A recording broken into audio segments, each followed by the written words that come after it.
What's up, everybody? Welcome to the capsule. We are back again in the home studio, the Capsule HQ. I think last week we put out the podcast with Fame and Khan Fu from MSB, which was a while ago. And then outfit change. Nice. I didn't see that originally. Yeah, it was there. Oh, was it? Oh, yeah. I was like, where did that hat come from? I think we're recording. I was like, fuck. Sorry. It's okay.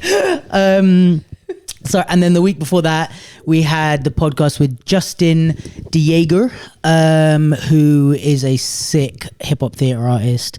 And we also interviewed him quite a while back. So if you haven't seen those, definitely go check them out. Justin's one is really cool because at the end of it is a whole full video of his solo from Breaking Conventions Back to the Lab.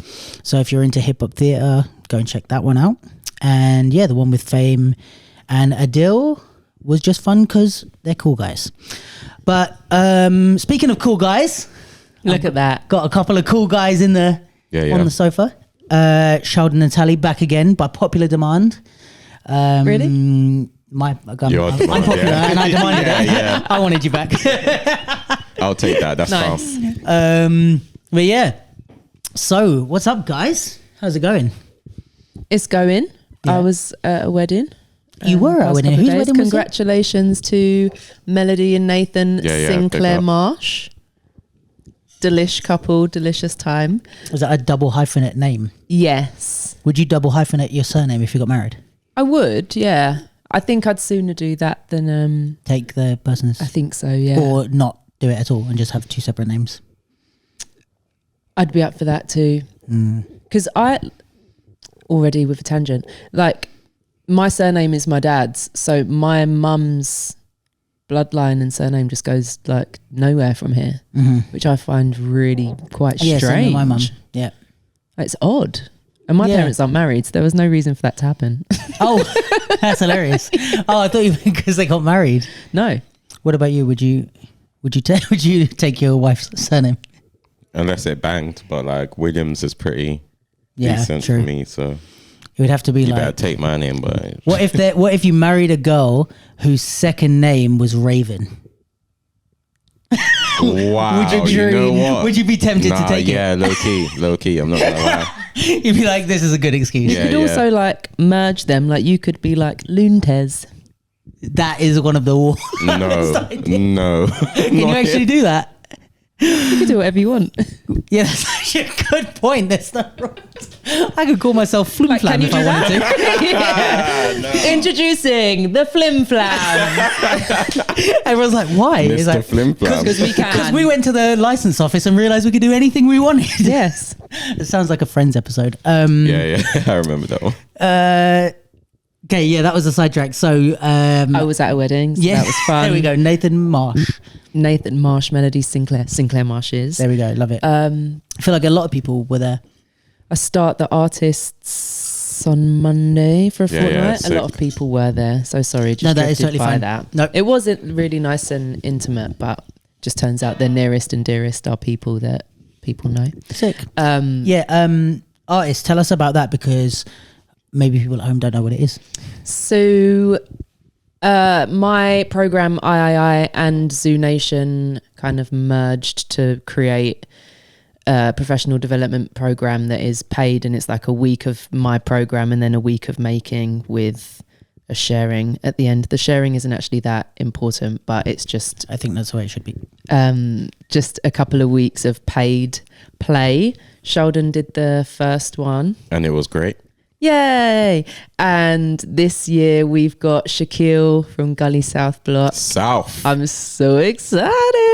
And Olivia Francis from Boy Blue, and Jessica Larsh, who I know as someone from my teaching at Runway House. And they'll each have 3 dancers to work with that are either III alum or Zoo Nation Youth Company. I think that's what's really cool as well, is like, say for example, like, just comparing it to the other ones I know in the space, but like the Breaking Conventions, like Back to the Lab type of thing, is like you would bring in your dancers as the choreographer, but with yours it's like you have a set supply of dancers that you allocate to their people. Which is potentially techie.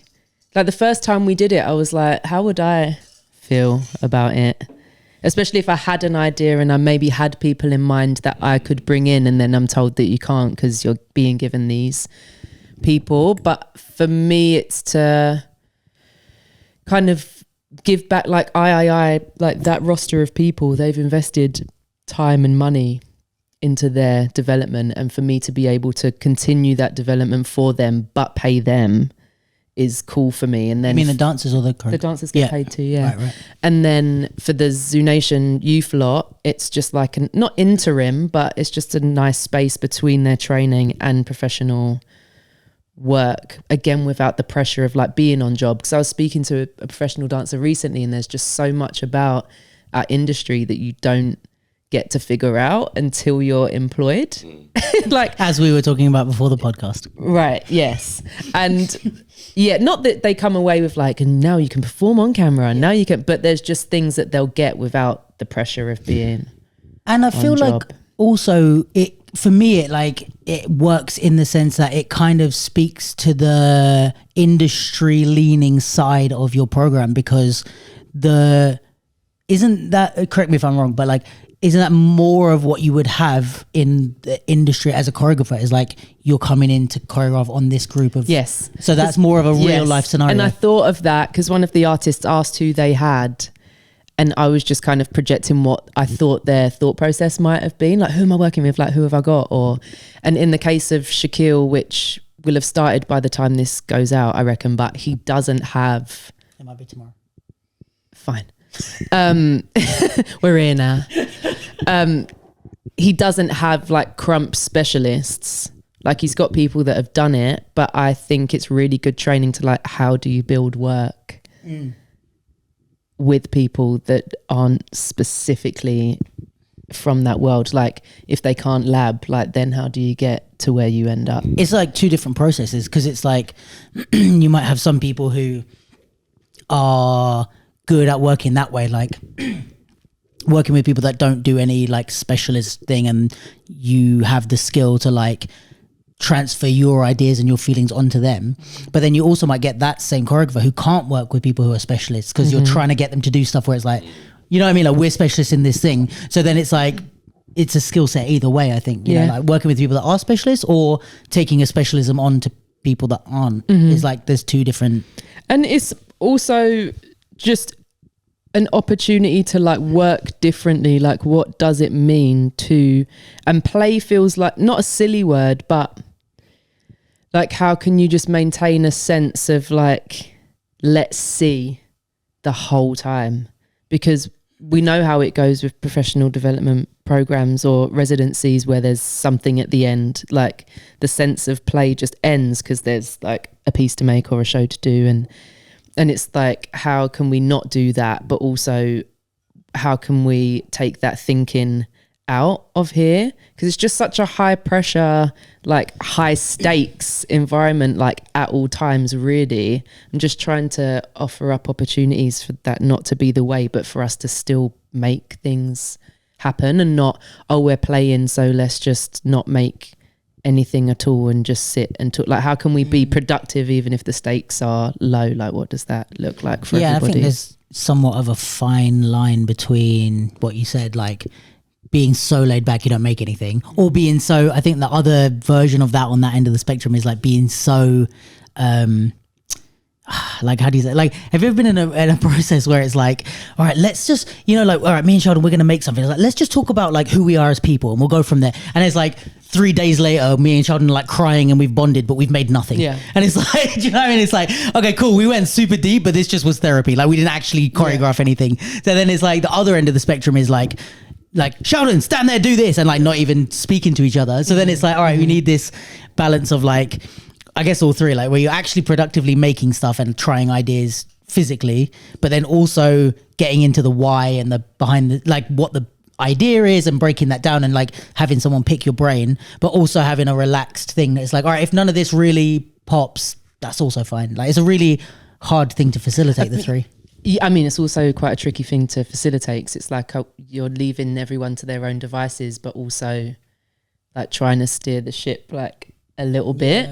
Because I think it's sick to be left to your own devices, but have someone with some kind of know-how like just around, so that if it does get like wildly unproductive, there's someone there to just like ask a question, not necessarily so hurry up, because that would be a thing. It's like, so what have you made, what have you got? And it's like that just in some would immediately get their back up, like I haven't got anything. That's yeah. And then what you produce is gonna be shit or something if it's like mad pressure or something like that. So I think it's good with the play and just having space to just kind of like try stuff out. That's what we're here for. Like that's what the development is for, to try things out, not to have that finished product, which is great.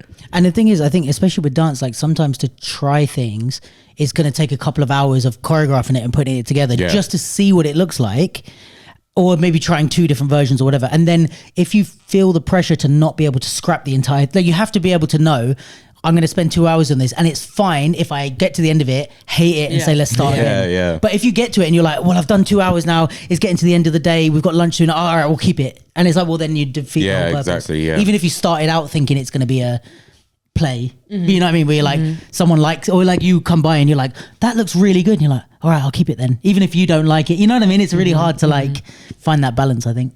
But we had someone in the first round that Chaldon did, Cheryl and Albert, and like I think that was a lesson to all of us, like what play actually means, because she was just going ham with the props and like her concepts were play, like they were very mad, and that was like another video gamey type of thing.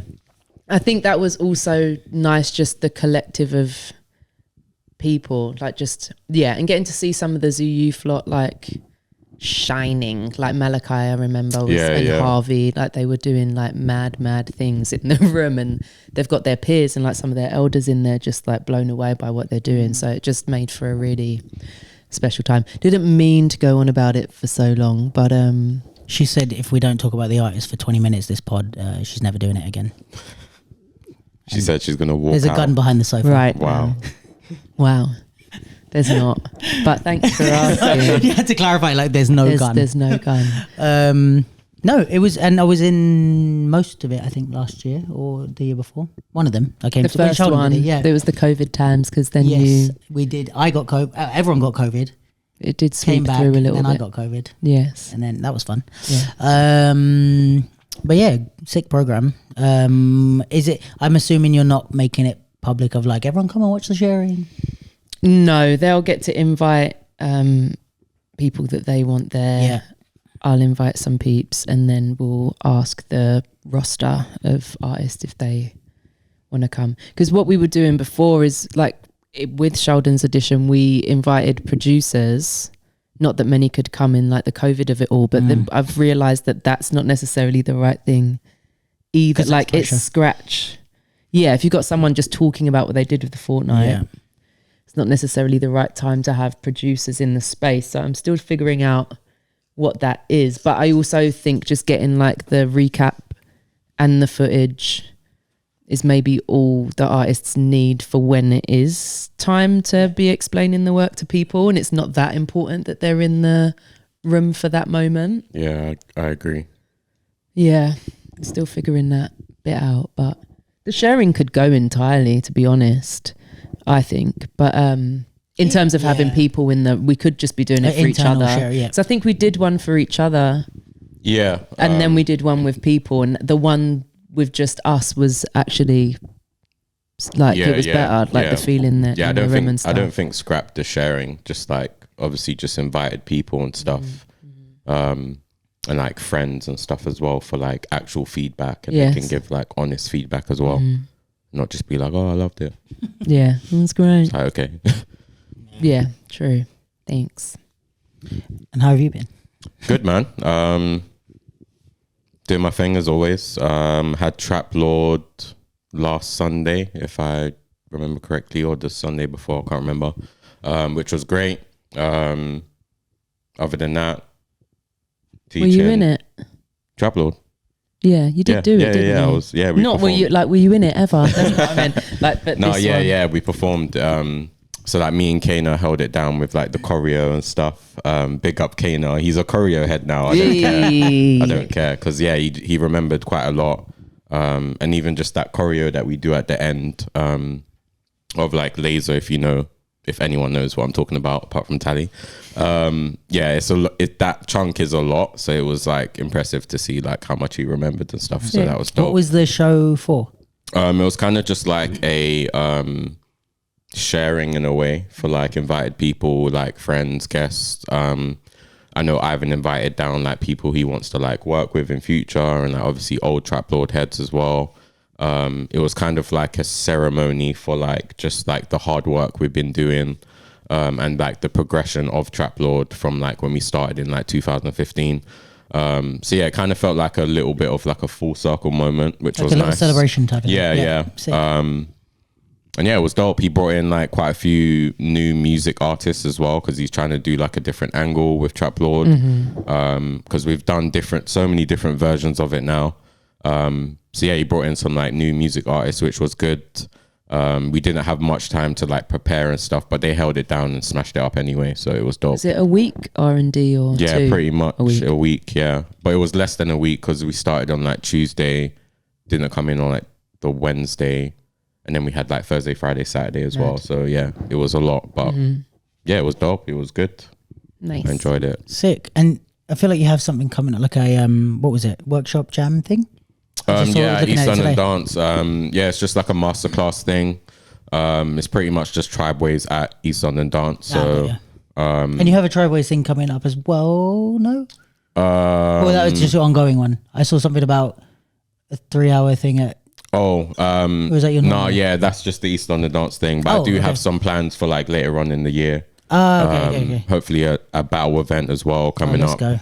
And then some like freeness thing at Brixton House, hopefully. Oh, sick. But yeah. Because your Tribewayz like normal training, the monthly training, is that open to people? Yeah, anyone could come to like the Thursday trainings every week. So it's every week on a Thursday night? Yeah, every week, Thursday, 7 till 10 at Vatican Studios. Just like send me a DM if you want to roll down. But yeah, it's open to everyone, anyone. And it's ages. not necessarily like, you're not saying it like it's an open class necessarily. It's like it more basically is an open class, but like I don't really run it like a class, like kind of like I don't want that. Like I don't want to teaching, delivering. Yeah, like I don't want to be put in a box of like it's just a class. Like I see it as more like a session, and like I'm like leading the session.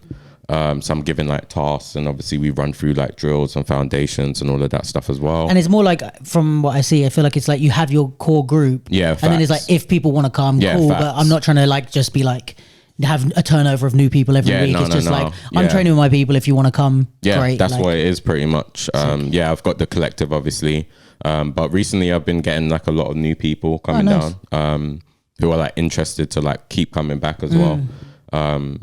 The main thing is just like creating this like safe community of people that want to just train and like no bullshit, no like outside dramas or whatever. Just like come and train, good vibes, and then go home. Sick. Sounds good. Making me want to come. I might have to come through, bro. I mean, you're gonna come and teach anyway, so you'll see the vibes. You've got your shenanigan happening soon, haven't you, Mr. Sellout?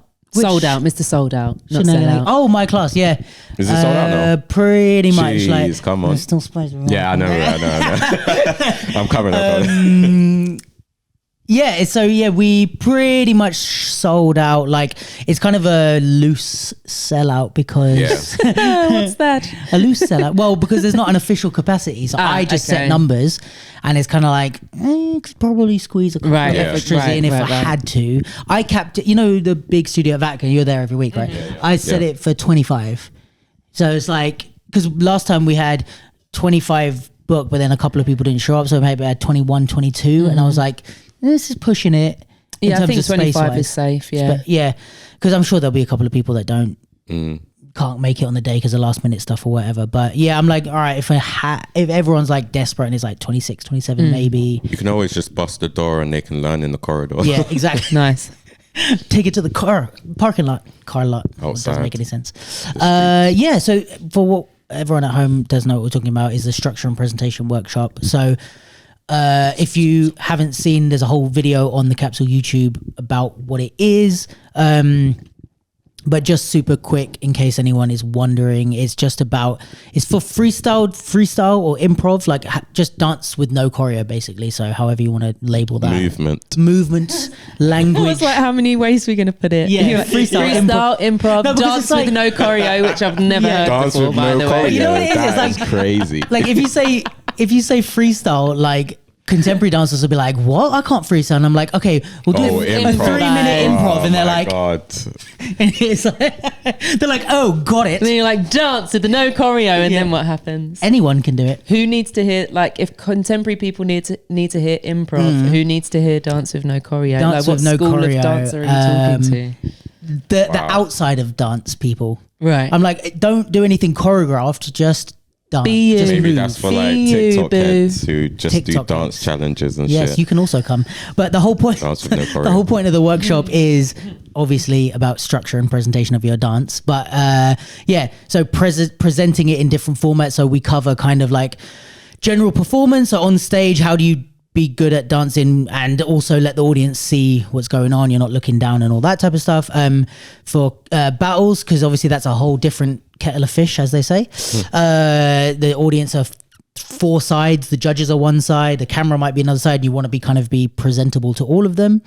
And then for camera as well, which is something I do pretty much every time I shoot with someone, is like I'm kind of giving them advice on what looks good or how they could move to utilize the lens or the light or the location. So we kind of cover a bit of that about what things to think about. And also even on your phone, like, you know, doing a TikTok video is very different to doing like a wide flat landscape, you know what I mean? And you have to think about different things. So we cover that. And then structure is just about just having a structure to your dance, depending on, it might be in a 30-minute improv or it might be a 10-second, you know, or like a 30-second prelim or whatever, but you still have to structure it so you don't just go out and be like, one thing I've spoke about this loads is like, we see a lot in the battle scene, I think, is that we can see how people train, because sometimes when we do these cyphers, if you're in good company, I think you do longer rounds, I think. And like, depending on music as well, if you're dancing to like more old school hip hop that isn't like short like that, you end up, you know, we've all done it where we go in rounds and we do like, you know, 1.5 minute, 2-minute, 2.5-minute rounds. And if you do that too regularly,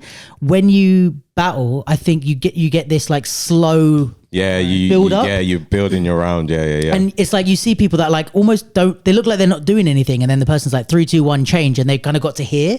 But I'm like, I know that dancer is sick, but it's because they were going there, 100. but they didn't have time. That usually takes them 3 minutes to get to there. So if you're not used to structuring your round where you come in and that initial build up is quick, it feels a bit unnatural, but it helps you to utilize it in battles. And there's just loads of things to think about like that.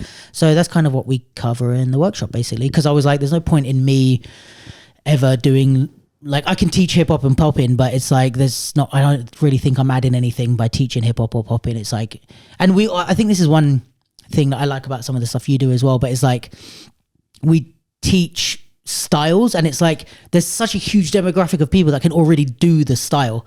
So it's like, all right, well, now what? It's almost like professional development. It's like, now what, you know? And I think we do it in other areas, but it's like there's so many things to learn, whether it's like battle tactics, whether it's like you could do I think Spin did it once for Red Bull, but like a whole workshop on prelims and like how to do a prelim as a breaker, which is like really important. It's like, what do I put in? How do I not do my best round if I think I'm going to get through? How do I not do enough to not get through? You know what I mean? That's a lot. Yeah.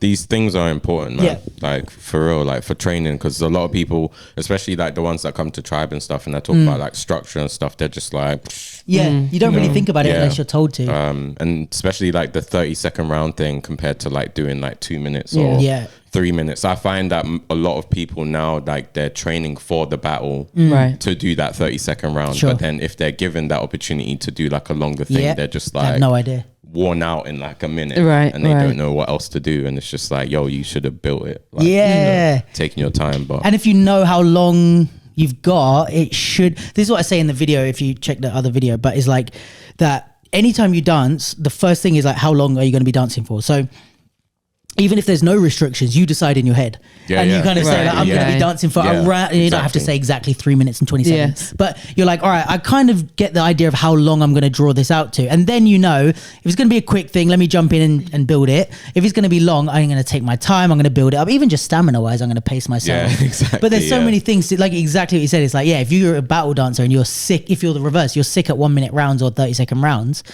And then I say, right, go on stage and improv for like 4 minutes. Yeah. That 4 minutes is a long time when you're used to 30 seconds. For real, like, you do all your cool stuff, everyone's cheering, and you're like, 3 minutes 30 left. Like, shit. Like, that's a long time.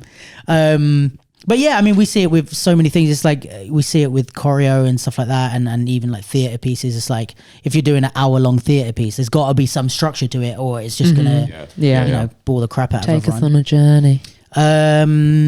But yeah, so that is that. Right. Definitely check out that video, guys. I'm gonna top up my drink. Yeah. Is that how you're feeling? Yeah. Guys, we're drinking Amarula, which I had never heard of before. I went to South Africa the other week, and now he's gassed. Now I'm gassed. Now he's an alcoholic. Thank you ever so much. Is that all right, or a bit more? Maybe a bit more, just to get me through the pod. Not to get me through the pod. Okay, all right. I'm just going to take care of that. Oh, that's fine. Great teamwork, guys. I love it. Yeah, guys, it's kind of like Bailey's, but fruity and a little bit. Do you want? Why not? Yeah, and stronger. A little bit. Do you think it's stronger?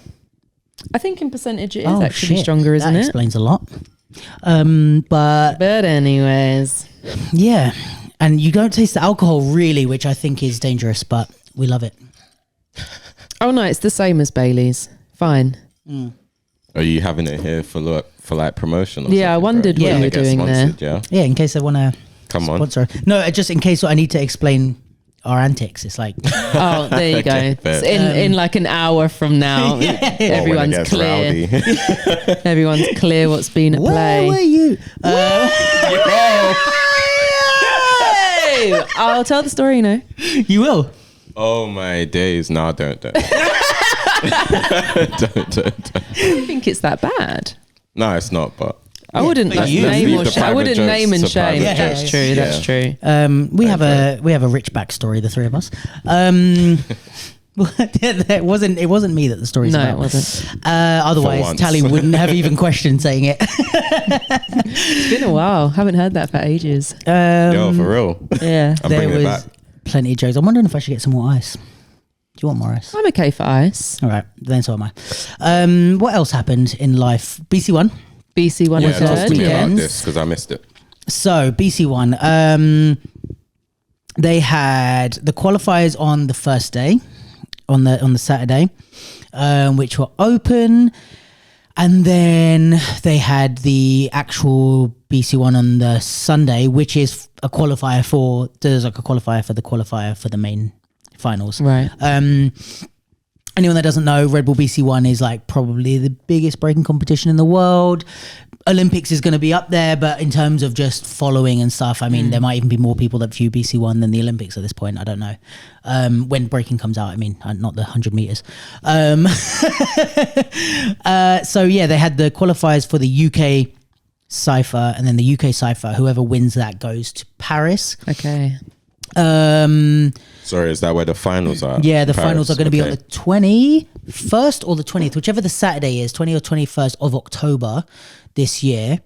I'm going to tell you right now, 21st of October. So there's usually a live stream every year. I've been watching for quite a while now, but yeah, so you can check out the live stream. It's always worth a watch. I think it's kind of like, you know, when like, I guess with football or something, it's like my mum doesn't care about football, but when the World Cup's on, she'll watch all of England's games. Right. Yeah. It's kind of like that. It's like you might be a dancer and you might not care about breaking in that way, but like watch BC1. It's like the World Cup for breakers, and we've got now 3 people who are going to be in it. Yeah. So it's like worth watching at least for them. I mean, if you want to turn off after they're knocked out, or if they win it, you watch the whole thing. But at least I think you should watch the people from the UK, because it's just nice to see them at their peak, you know. And obviously all the Olympic stuff when that comes along. So yeah, I wasn't at the Saturday, the qualifier for the qualifier, because I had a show. But then Saturday night they did an event called Break Down the House, which was actually really sick. Sound surprised. Only because House and breaking. Yeah, I don't know why I'm surprised. It was just really good. I'll tell you why I'm surprised. So basically the event was 2v2 battle, and it's Capella's concept. It's his event and he's run it a few times. Yeah, I think I've seen it abroad. Okay. They've done it, yeah. So he just brought it to London. I think that's amazing. Yeah, it's a really cool thing. And he's a sick DJ. And the reason I was surprised is actually like how into the music I was. Like I don't not like house music. I like it. It's not your genre though. It's not something I put on in my headphones, right? But like, actually I have to say that battle was like, also disclaimer is that the free bar definitely helps. I was going to say enjoy everything. I was drunk. What was that? Where was that? Red Bull Space in Earlham Street. Oh, the normal one. Yeah. Oh, but there's a of free course. bar there. Yeah, So of course. of course, all music sounds better when you're wasted. But everything's better. Yeah. Just everything. It's like the paint of these walls is so vibrant. Like the neon lights are great. These low ceilings are really doing it for me. Oh wow, I hate those fucking low ceilings, bro. Oh yeah, Ty knocked a light off the ceiling. That was quite funny. Swear. I mean, It would be tired too, wouldn't it? Yeah. Because he was doing something. I forget what. crazy. But yeah, so 2v2, one house dancer, one breaker, and it's all on house music. And it was like, of the events I've been to for a while, it's like one of the events that the crowd were into the music as much as the dancers were. Right. You know, it's like sometimes you see the dancers like going off, even at like Next Gen Clash or these ones that we've had, like people have liked the music.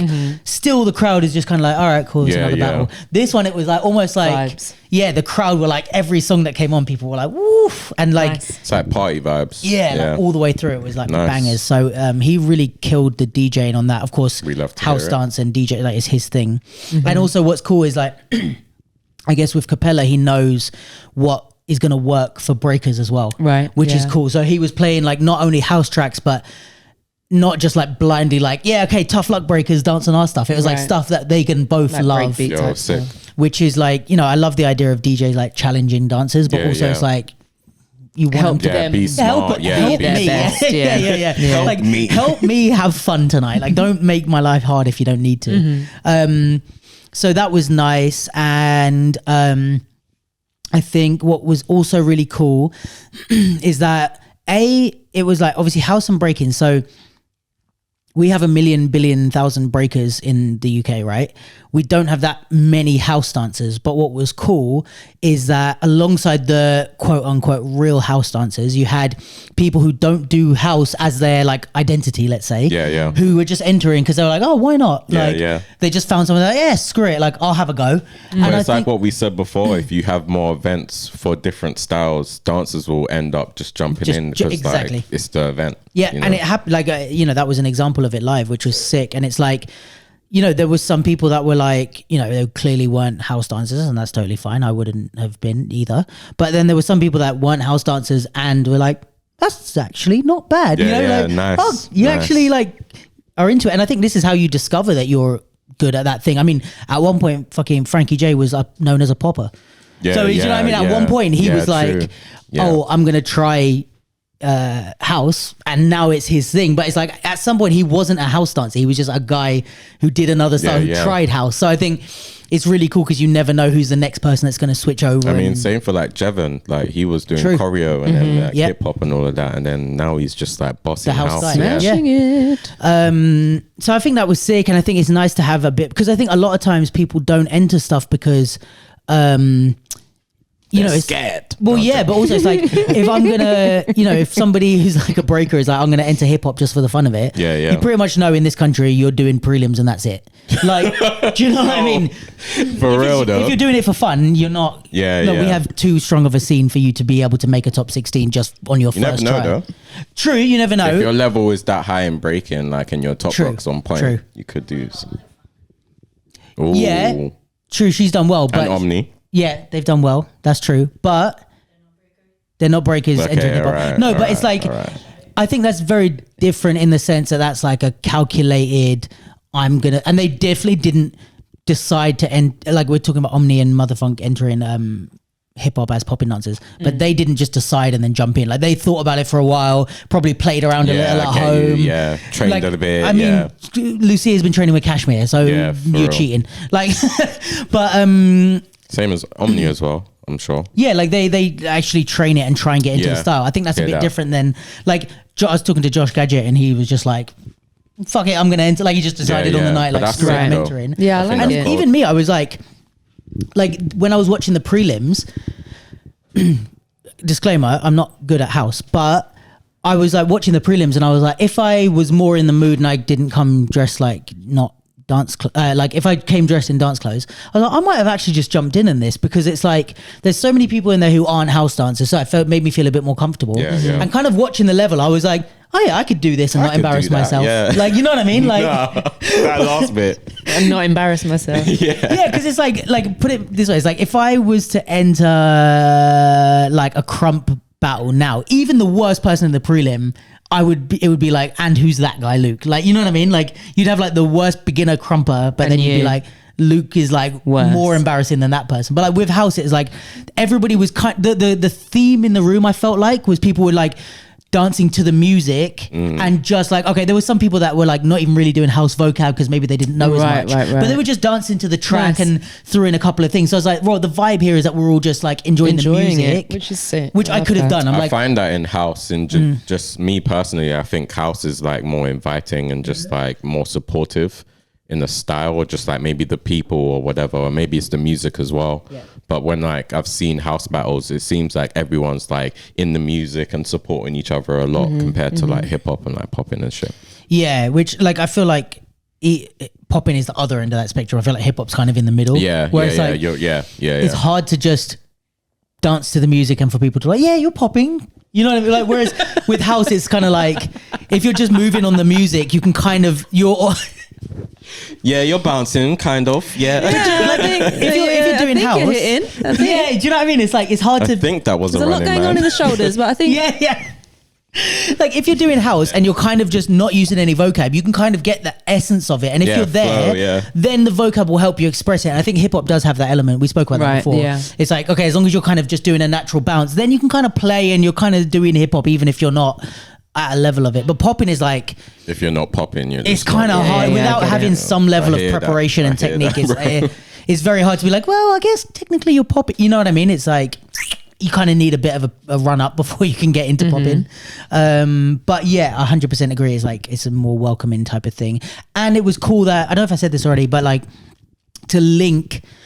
I think I was going to say this and I distracted myself. Is like to link a really popular style with a not so popular style. So you've got a ton of breakers, and then the house dancers, it almost encouraged more people to enter because there was so many breakers looking for house dancers. It tempted the average person to be like, I'm not technically a house dancer, but sure, if you need a partner. Whereas usually it's like, if it's popping in hip hop, everybody partners up quick, and then you're just like, if you don't catch someone, you're like, okay, I'm not. You know what I mean? And then it's you have to. And you don't really want to partner with someone who doesn't really do hip hop or popping. Exactly. That's a bit techie.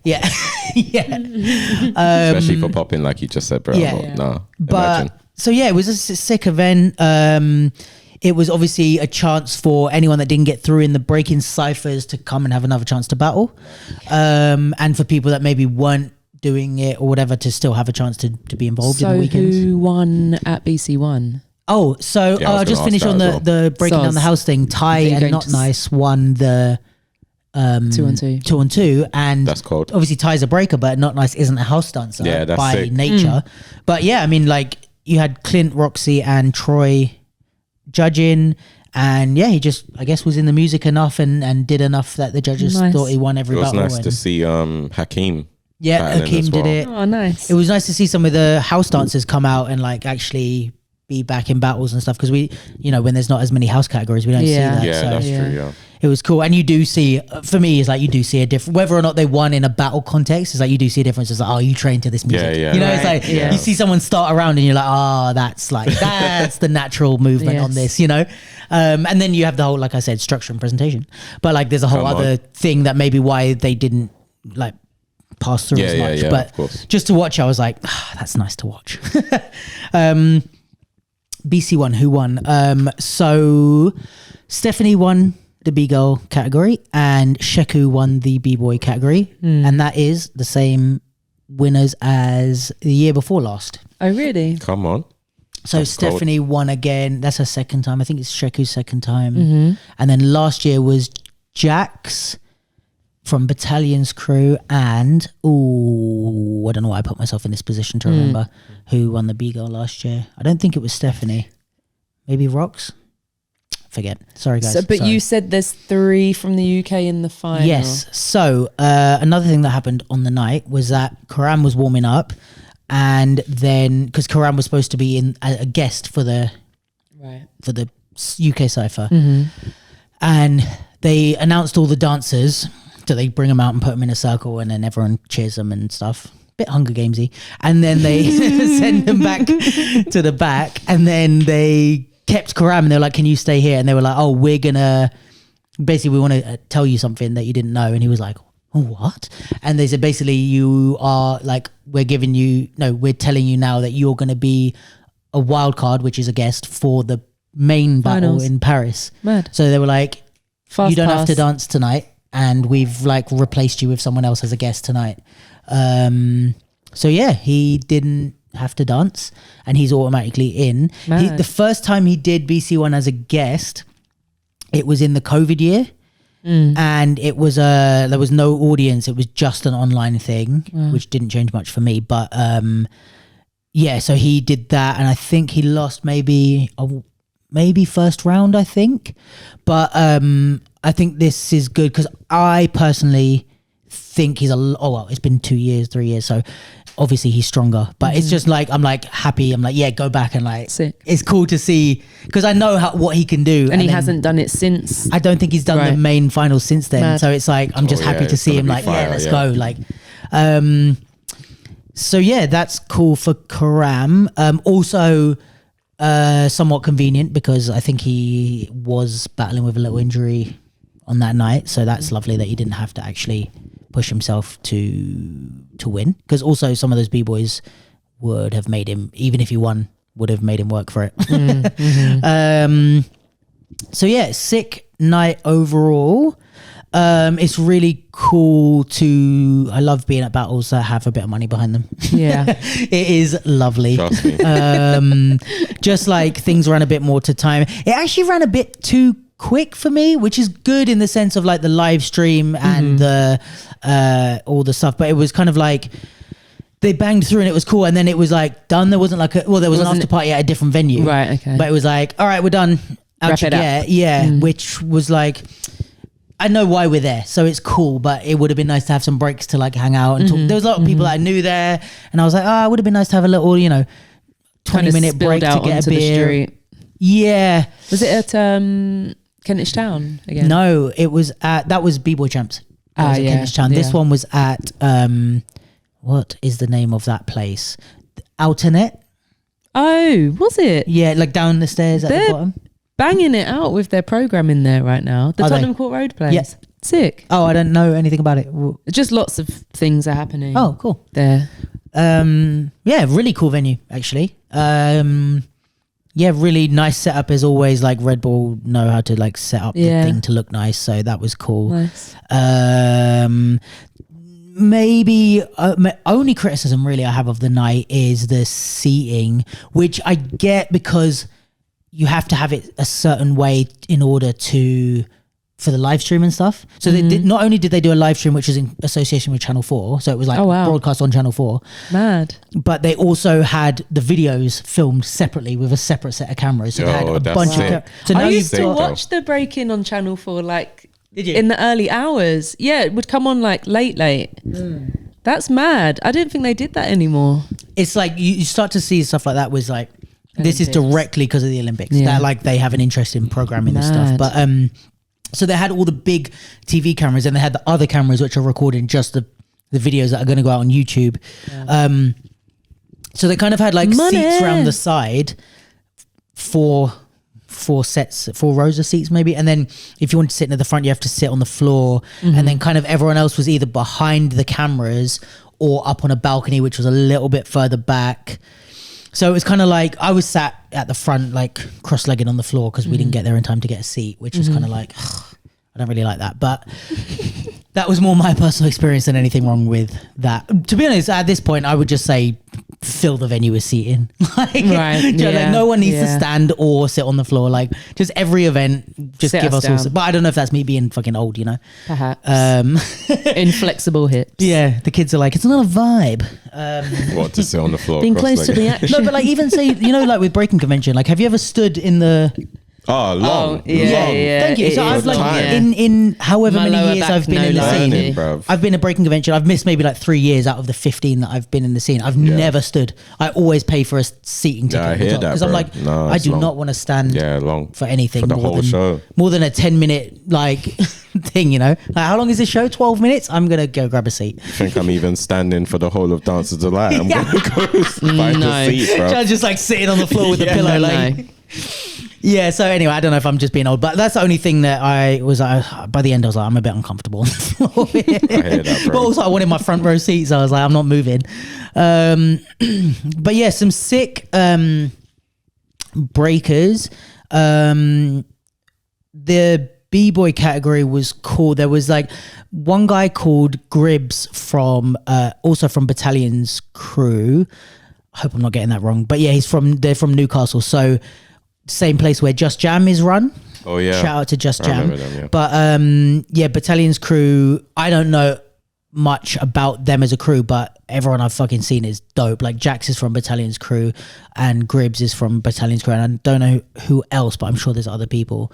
But like, I think you would really like Gribbs if you don't know him already. I don't know why. It just made me think of it. Like he's just really stylish and like different. What's his actual name? I want to say Connor. I do know and I love him. Yeah, his Insta is Connor BLC. That's the guy. Check him out. I saw footage of him from the Adidas thing. Yeah. I feel like I was on the, unless we just spoke about it, but I'd clocked and was just like, yeah, he's dope. Yeah. And like just cool style, some really, well, I think, you know, it's like maybe, and again, it depends on your objectives. He's like 16 or something, no? No. Yeah. Someone told me that, yeah. Oh, no, is that right? Can't be. How old are you? Imagine he's watching. He's just answering the TV. But yeah, he's like really, he looks older than that.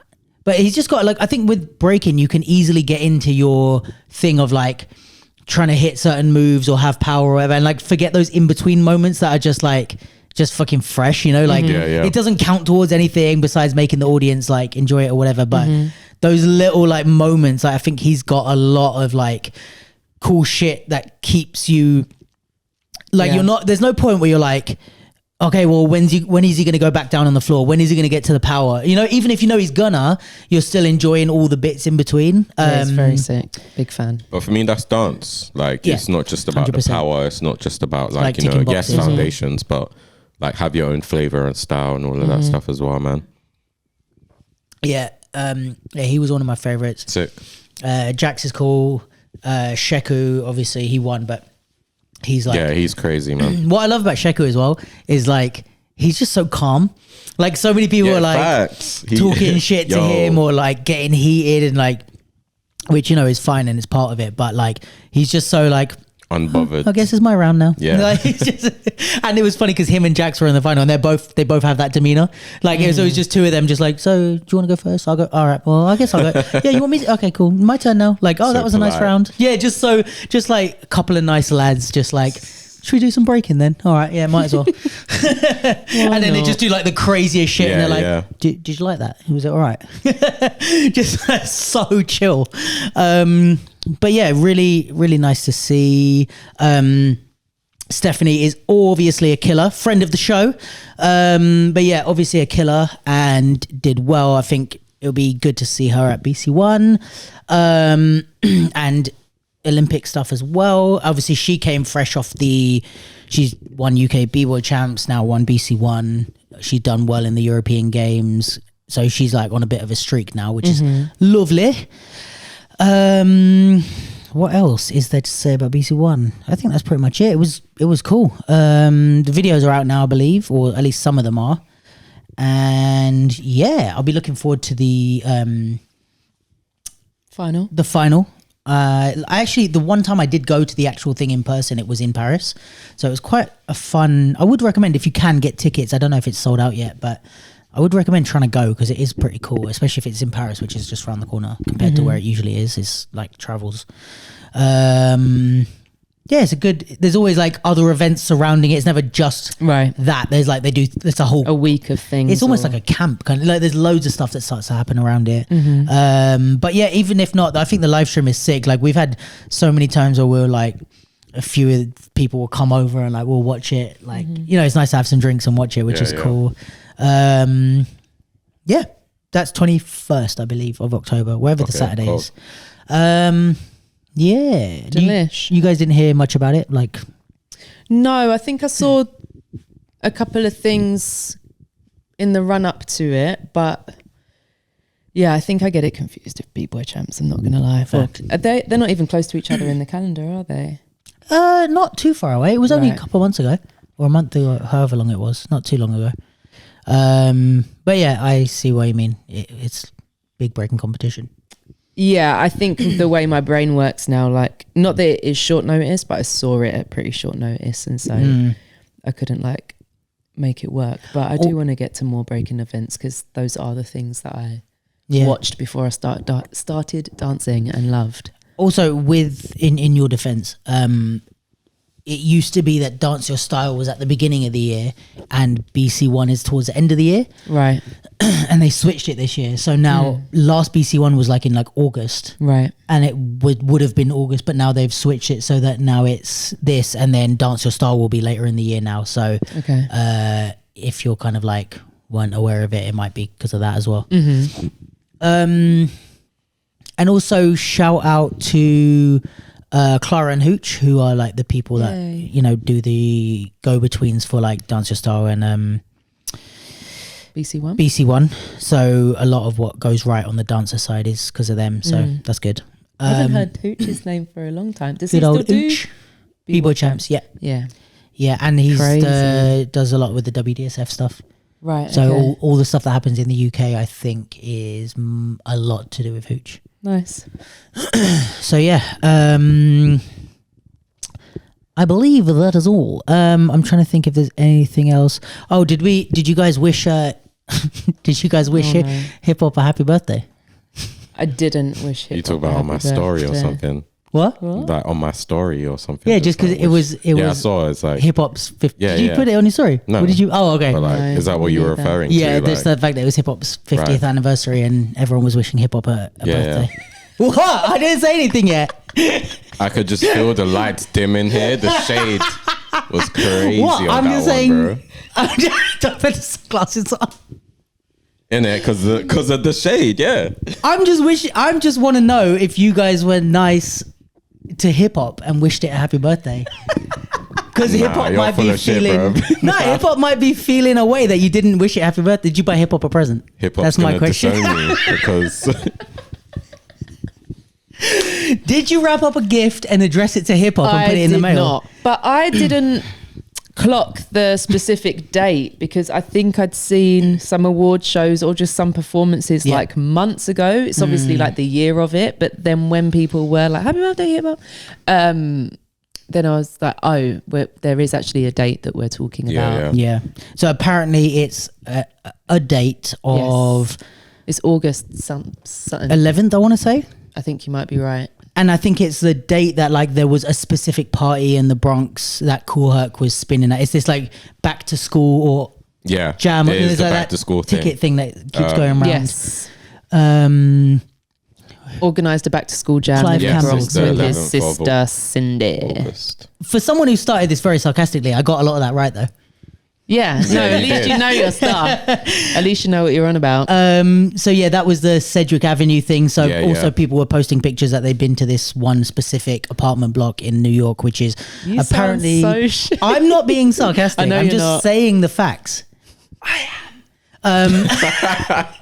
No, but that like it's this one specific place where apparently hip hop started. And it's all because of this one party that happened on Cedric Avenue at this particular block of apartments, and it was apparently the birth of hip hop. Yep. Now, if you're asking my opinion, here we go. I don't have an opinion. I have a question. My question is, how does an entire culture get born on one singular day? That's my first question. And I don't know if maybe we're referring to the name hip hop was given to the culture on that night. And that's what they're saying, is that on this night we crowned it hip hop and that's what we call the culture. But I was a bit like, what's happening here? It's potentially like a hindsight thing where that was the catalyst moment. Yeah, where looking back, that was because obviously hip hop has been influenced by like, you know, a lot of different styles and artists and all of that before it was named hip hop and all of that. But I think it's just having that like one date or one event or something to say that, okay, this is maybe like a benchmark. For it's like a symbolic date. Yeah. I think it's more about that than it being like, oh, hip hop was definitely born on this day. No one could tell me, like, you know what I mean? So I think it's just like Yeah, fair. Because it's like, I guess I get what you mean though. Yeah, I was like, all the parties that must have happened, you choose just a single party. All the elements were present. Yeah.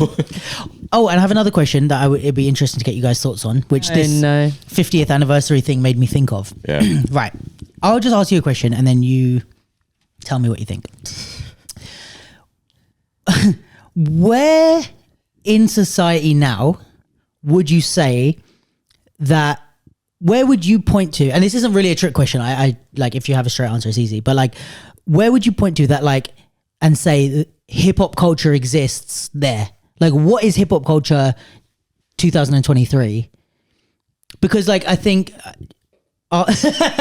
like, we talk about the 5 elements and stuff, and like the breaking or the dance, the whatever it is, the graffiti, rapping, and it's like, I mean, the last time I saw someone breaking in front of a graffiti wall while someone was scratching, like those 5 elements, do they exist? And maybe in certain places, but let's say if we're saying hip hop is worldwide now, and we can only talk about our experience from London, blah, blah, blah, blah. But it's like, it's an interesting thought experiment, I guess, to be like, where does hip hop culture exist? Like, because if people are like, well, the battles aren't the actual culture, they're like born from the culture, and it's like, okay, but we're not ciphering at parties anymore. Right. In this whole scene, nobody's really doing that. Nobody's really like, how many dancers like know rappers and are like, or like going out graffiti, and it's not. But then really, even the music now isn't even like, you know, dead on what hip hop was, you know, back in the day. It's obviously evolved from that, like a lot from, you know, the past. But I think with the culture, how I see it is with the people and just like the people and the creativity that we have. So for someone who maybe likes to draw, they might start off doing like graffiti and stuff, and then build up to do like actual paintings, and it grew from hip hop culture. Or same with like DJing and stuff. Like, even though I do think like as a DJ, for me personally, like I need to go and like get my ass to learn to go scratching and like doing all of that shit properly to actually be classed as like a proper DJ if I want to, or at least a proper hip hop DJ. Like, exactly. DJs existed before. Exactly. So it's just things like that. I think it's like with the people more now. That's a good way of saying it. Where it's like before they had the events, they had like the lifestyle and all of that. I think like that's kind of hard to like keep up now. Yeah. Especially with the cost of living. But trust. But I definitely think it's just with the people more than anything now.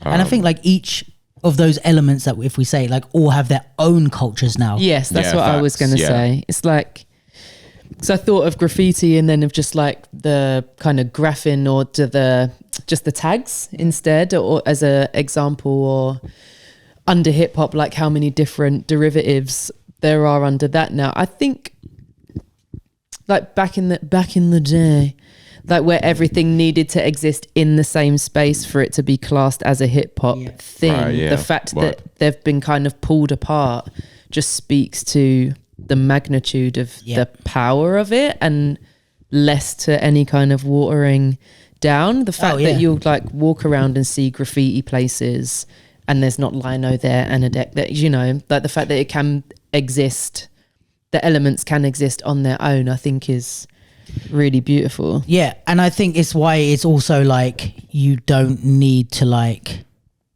pressure yourself to do all of the elements of hip hop to consider yourself part of the culture. My personal opinion, because I've seen that where people are like, I'm gonna go learn to graffiti, and I'm gonna. It's like, oh really? Yeah, to feel like they're really across all of the things. But it's like you can just be a graffiti artist, and you're equally as much as a dancer or a rapper. Or, you know what I mean? That's like, not honestly. any judgment on anyone that might have said that, but I feel like there might be part of it that's racial too. But like I guess because I grew up with it, like the music at least. Like it feels very much ingrained in me to where I don't need anything but that, the love for the music and potentially like the fashion for me to feel affiliated with the culture. Whereas if it's something you come into as a teen or an adult, potentially there's more different pressure to like prove it. Prove it or feel authentic within it or maybe prove it. And I think it's also like, you put it this way, like my mum always says this about religion, and tell me if you kind of resonate with that on the hip hop side, where it's kind of a tangent, but like my mum's very religious, but she doesn't really go to church all the time and stuff like that, and she's not so connected with the church, but she's connected with God in her words, right? So for her, she's like, I feel like I have a relationship with God. I don't feel like I have to like have a relationship with the humans here in order to have a relationship with God. I can the humans. So I thought that was funny. Like I don't know how to phrase it, but so like in the same way that it's like I don't need to tick any boxes to have a relationship with the hip hop culture. It's like I'm related to the hip hop culture, and if someone else wants to question that, like I don't even need to justify myself I guess is kind of what you're saying. Yeah, I think so. Yeah, I agree with that one. Yeah, 100%. I'm trying to think if I've got anything I was just like thinking of. I don't ever wander through my days like, am I hip hop enough? Yeah. But that's the question that the answer is immediately no, you're not. No. Because you asked that question. Exactly. Yeah. I mean, we can put the do-rags to bed, I'd say. I'm dead with the do-rags. But what specifically for white people? Yes. And those not trying to create waves. I was thinking more of, it happened the other day, like a song came on that's just so old, but that I related to my childhood and was like, like your dad really did imprint this stuff on you. And that's not even to do with affiliation with hip hop. It's just like speaks to just it being in my life from like when I can remember. Yeah. But I mean, it's black culture, isn't it? So like whether we knew it or didn't. Yeah. You just grow up in this culture and that's your... But I think it's also like, this is why I find it really strange when we name like, these are the only things that are like graffiti, rap, whatever. It's like part, because it's like whatever... the guys I grew up with that I play basketball with, they would always say that like, they were like, that like basketball and skateboarding are like the like 6th and 7th like elements of hip hop culture. But isn't skateboarding a part of... Wasn't it officially apparently not. Well, skateboarding was pre-hip hop. Yeah, I thought it was like a part of the thing. Oh, I don't know. Well, not like, officially. I thought like over time it was like, it's a part of like the hip hop culture. If it isn't, I think it should be. Maybe I'm trying shit, but and like people that play basketball, it's like if you go like the amount of like basketball, like street ball culture around hip hop, it's like hip-hop. Basketball and skateboarding kind of should be in there. And if you say like these 5 things are hip hop, but these aren't, you know what I mean? It's like it's like the culture. It's like culture is fluid by definition. Yeah. Like culture changes and grows and like things get added. And like when skateboarding first started, it wasn't even like it was a culture, but it was very like white Californian surfers that started skateboarding. Okay, and then as it kind of grew into popularity, like the young black kids kind of got involved that's when it morphed. There's so many documentaries about this online, but it's like, then of course the hip hop culture like takes over skateboarding almost, and it becomes part of it, and it's like fits in with the same ethos as breaking. Really, that's why they're so like side by side in the way that they've grown. I think it's like, it's just, it's like it's tricks, culture, fashion. It's all around this same thing. So I think it's just really interesting that it's like you have to kind of be open to culture being fluid and moving and like 100%. I think it's also weird to like want to prove that you're part. Like if someone says I'm not hip hop, it's fine. Like it's totally fine. It's not going to change how I live my life. So yeah, sure. I just think needing to prove that you're a part of something is kind of like. What does that even mean? Like, and also appointing yourself a gatekeeper is. How do you mean? Like for whoever the person, like you are not hip hop. It's like these gatekeepers. Yeah, chill out. Yeah, I mean, it's kind of like being like, are you or are you not a dancer? Professional dancer, sure. You get paid to do it or not. But to be a dancer, yeah, it's like anyone that does a two-step is you're automatically a part of the club.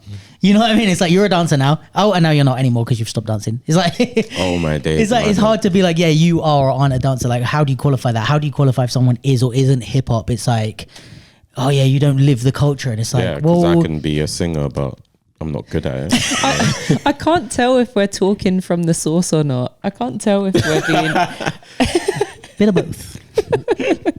Also, do you reckon with with the hip hop stuff, maybe like skateboarding and like basketball wasn't included because it's more of a sport? Sure. In terms of like the other things being more like art. And also it wasn't created with the style, like with the culture. Yeah, like, of course not. Yeah, because I feel like breaking, maybe graffiti wasn't created, but maybe it was actually created with the hip hop culture. This whole thing of like scratching between things, whatever, like MCing and all that. It was all created at that, but like basketball was way older, skateboarding was way older, so maybe they didn't consider it part of their thing in the same way that like technically, I think if there's going to be someone that's like, actually, you're wrong. Your impression as well. That's exactly what they'll be doing. Actually, in 1972.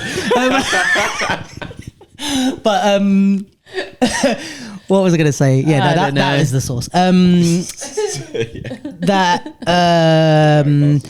Disco was like what a lot of people were dancing certain dance styles too, but they were actually creating a new culture on disco music. So they wouldn't have considered disco part of hip hop because they were making their own thing. Yeah, because it was influenced by exactly all of that stuff, So then I feel like, say maybe even with like skateboarding and some of the kind of old school black skateboarders, they might not have thought that like they were doing something that the only role models they had were like white Californian surfers. So they are not probably saying like this is our culture, but they were almost without realizing taking it and making it their own. Yeah, 100. So then it's hard for you to say this is now our culture. You know what I mean? Yeah, you can't just now claim it when or you could, but they probably didn't. You know what I mean? They probably it's just a part of it. They're just like, I'm just doing this thing. I just happen to be dope at it, but it's not my thing. I didn't invent it. Whereas breaking, you can say, no, this is my culture because I invented this. Like MCing, I was there when the first guys were doing it. We invented this. So maybe there's a difference of feeling ownership of something, or especially with, I guess, these things that maybe like maybe at the beginning black people weren't accepted into. So like black skateboarders at the beginning probably weren't accepted. Yeah. So then for them to say this is our culture is even harder because they're being told it's not. So then it's like that whole dynamic, I guess. But yeah, no, I wasn't asking the original question to be funny, but more just like it's interesting how we talk about the culture as if it's so easy to point to or easy to define, and it's actually way bigger and more fluid, and it's hard to say who is or isn't a part of the culture, or even like I've got a question though. Go on. Just like how do people feel, or like people who like that you're hip hop, that you're like in the culture, you love it, blah blah, and like people automatically just go like to claim the culture and say that like obviously it was the birthday and stuff, and I saw people put posts saying like, oh, our culture or our hip hop this and that, and I'm just like, I don't know how I feel about that. I don't know like if that's like okay, like white everyone people should be able to claim it, I guess. You talk about white people. Well, yeah, predominantly, but I guess it's just a bit techie with like people just saying like, oh yeah, our culture and this, like you're part of the culture, but is it yours? The whole guest thing. Yeah, like, but are you still a guest, but you're within the culture? Like, it's a really tough conversation, I think, because then what then you say? How can you say it's not someone's culture if they grew up with that? You know? Yeah, because it's like, this is when, I mean, without going too deep into it, because I just don't want to argue with people. Not you guys, but online. Yeah, I hear you. But like, is that I think that in a lot of conversations like this, in general in life, one thing that we fight against is treating groups as if they're a singular monolith. Right, so treating black people as if they all think the same, they all act the same. Treating white people, treating gay people as if they all think and all act the same, right? And I think that's something that we actively fight against all the time, because it's like, you know, it's ignorant to think that like one black guy is exactly like every other black guy that you've met. Facts. It's like we fight against that all the time, and it's ignorant, right? However, we tend to do it in conversations like this when we say, oh, white people aren't a part of the culture, black people are a part of the culture, because there might be a black person that grew up in Australia who is an accountant who has no listening to K-pop and has no interest in the culture. There might be a white kid, and we have plenty of examples of this, who grew up in the Bronx in the 70s. Yeah, listening to MF Doom. So does this mean that black guy from Australia can tell the white kid, you're not hip hop? And then it's like, so at what point do we stop treating these groups as if they're all, if you're black, you're automatically a part of this group, and if you are white, you're automatically a part of that group. And I think there's plenty of reasons to do that. But I know, and I don't know how you guys feel about this, obviously with you guys kind of racial upbringing, but like I know, so I have my ethnic quarrels, I guess, but like I know so many people who are mixed race and feel like almost slighted by this thing where they're like, well, I'm black when you want me to be black, and I'm not black enough when I do something wrong and I have an opinion, but when I'm, you know what I mean? But when you need my voice, I'm a black guy and I should, and it's just like this whole conversation, I feel like in order to have the conversation of whose culture it is, we have to first group ethnic groups into your auto, you know what I mean? So that's the part that I feel uncomfortable with, and I'm like, no, that makes sense. It's hard. It's more we should be talking about maybe even location. So then it's like, all right, everyone who from New York from the 70s, that's your culture. You know what I mean? Right. But then if you're from Australia in the 2000s, it's you know what I mean? It's like, that would make more sense. You can't tell anyone anything then, because like you don't know everyone's upbringing and that, like, you know. And if somebody grew up like hustling as an MC, like they might live in Mongolia, but from 7 they were like rapping, they were on the street corner, their CDs and it's like they've put their life and soul into this thing. And even if we talk contributions, you talk someone like Eminem, who like whatever about him now, but like contributed a lot to the culture, put other people on, signed people. Okay, he's contributed way more to the culture than maybe just someone who lived in New York in the 70s. Facts. So then it's like, can you say he's a guest, but it's your culture? I don't know. But you ain't done shit, and like he's done bears. Like, it's a real. I mean, tell me you guys' thoughts, but I think it's just at most it's like a complex conversation. Yeah, I think it's like when you have the conversation, it's almost like when you play blackjack. It's like, okay, so what are the rules? Oh my days! So what are the by what metric are we talking about? And then you can maybe make a decision just for that conversation, but. There is a lot at play, so Disclaimer, it is. I'm a G at blackjack, so come for me. Yeah, it's like it's the bringbacks that get me. I do get. That's the one thing that I don't think we talk about with the rules, and then it gets to it, and you're like, I don't know, or like ending on a power card. Oh yeah, so many people change the rules like to suit them. So, whatever. I'll still smoke you though, but just to make sure we get that across. I look like a choir boy in that moment. It depends on the metrics, I think. That's very true. Yeah, man. But the whole guest is like a 2020 consequence, isn't it? Like that wording of like, you're a guest in our culture. Oh yeah. Like that seemed to come out. Like the year 2020. Yeah. Yeah, it's a tricky one. Like I don't have the answer for that, but. Anyway, it's just I think it's an interesting, and what I don't like also with these conversations is that it's also my problem with a lot of stuff in the world and society, and we talked about this even with the COVID year and stuff, but it's like that you're not allowed to question stuff. And it's like, you know, that people feel like they have to go, no, it's not my culture. It is not my culture. I do not belong here. I'm sorry for even existing. And it's like, do you know what I mean? It's like you're allowed to ask the question of like, how are we deciding? I know every lyric to Rapper's Delight. Forget about it. Wow. I have read all the books. But yeah, I don't know. For me, just with a sideways cap, just like I belong here. I swear. I'm dead. But listen, this is my thing, right? I watched Hip Hop Evolution. The thing about the gatekeeper thing is my thing. Is like, if everyone that mattered in hip hop, if fucking Busta Rhymes or whoever told me to my face I'm not hip hop, I'd be like, fine. Like, that is cool because I enjoy what I enjoy. I love to be a part of the dancing scene and the culture. I give back based on my morals, not what I think I should or shouldn't do based on other people's stuff. I listen to the music I feel like I want to listen to. Yeah, man. That's all I need. Like, I don't need a badge to say I'm hip hop. You know what I mean? Like, I'm just... And Busta ain't telling me nothing. I know he's Busta, but like, yo, you don't know... You know what I was listening to when I was younger and like all of that shit. So yeah, but it's just I think it's just different countries obviously experience different things, like, you know. And it's a validation thing. It's like people that want to have that conversation, either they want to be validated or they want to validate other people. Yeah.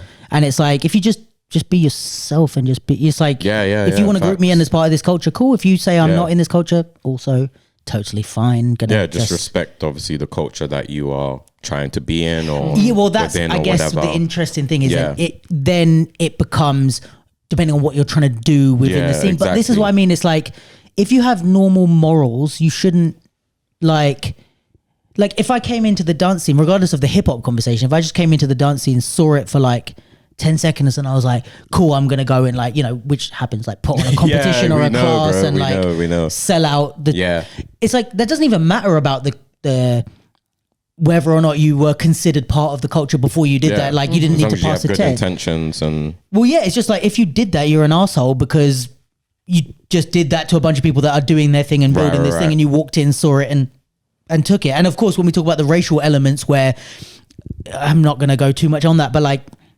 you start these competitions, or you go and do a thing, but then you're like putting on a costume of like, do you know what I mean? It's like, okay, now this is very clear, like you're being an asshole. But I don't think those two conversations are linked. I don't think that's about guest or not guest. It's just, you're just a bad person. Do you know what I mean? Like, if I did that with fucking something that's not racial at all, like cliff diving or something, and I just went in and saw it, and then, I don't know, went and be like, I'm the best cliff diver in the world, guys. Come to me for workshops. And it's like, you're still being a dick. It's just now there's a dick with a racial element to it.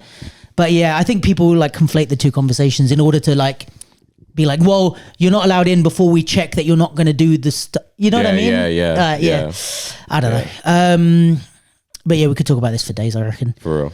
Just have good intentions, guys. Innit? Just be nice to people and just don't be a dick, and then life's way easier. So happy birthday to hip hop. Happy birthday, hip hop. We love you to many more. That one. To many more. Do we want to discuss the Jungle video? The Jungle video? Yeah, we can do. So I am all ears. You haven't seen it? No. I have seen it once through.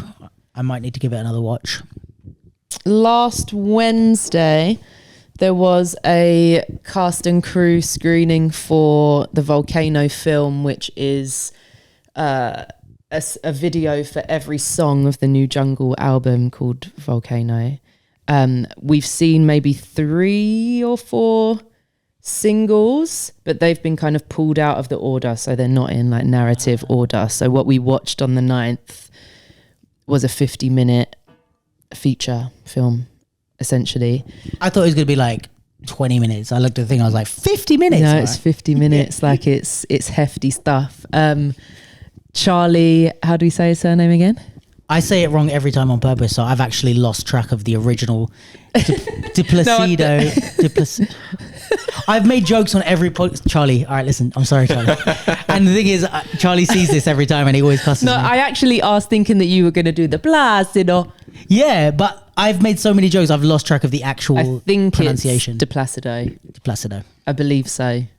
I think so. Who I finally met. Hey! Yay. We have, for context, we have reacted to 3 of the 4 videos that have been pulled out. And yeah, people seem to like it.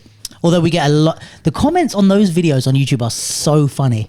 Why? What's happening? They're just like, just people are like, like, I wish you guys would just react to the video instead of having conversations about it. To our reactions. Yeah, to our reactions. It's so fun. Like, some woman was like, I don't know if you were here for this pod, but the first one we did, like, it got loads of views or whatever on YouTube. And there's like snacks on the table, and it's like me, her, and Abe ages ago. It was the funniest comment because it was like just so funnily written. Chilling out in sweats and eating snacks. This does not make a good reaction video. I think I'd prefer to watch Jungle's video. Like, okay, like, go and watch it. It was just so like fun. Like, and then 3 people in sweatpants with half-eaten snacks. That doesn't make a good video. And I'm like, all right, like, why are you watching it? It's then? Hilarious. Yeah.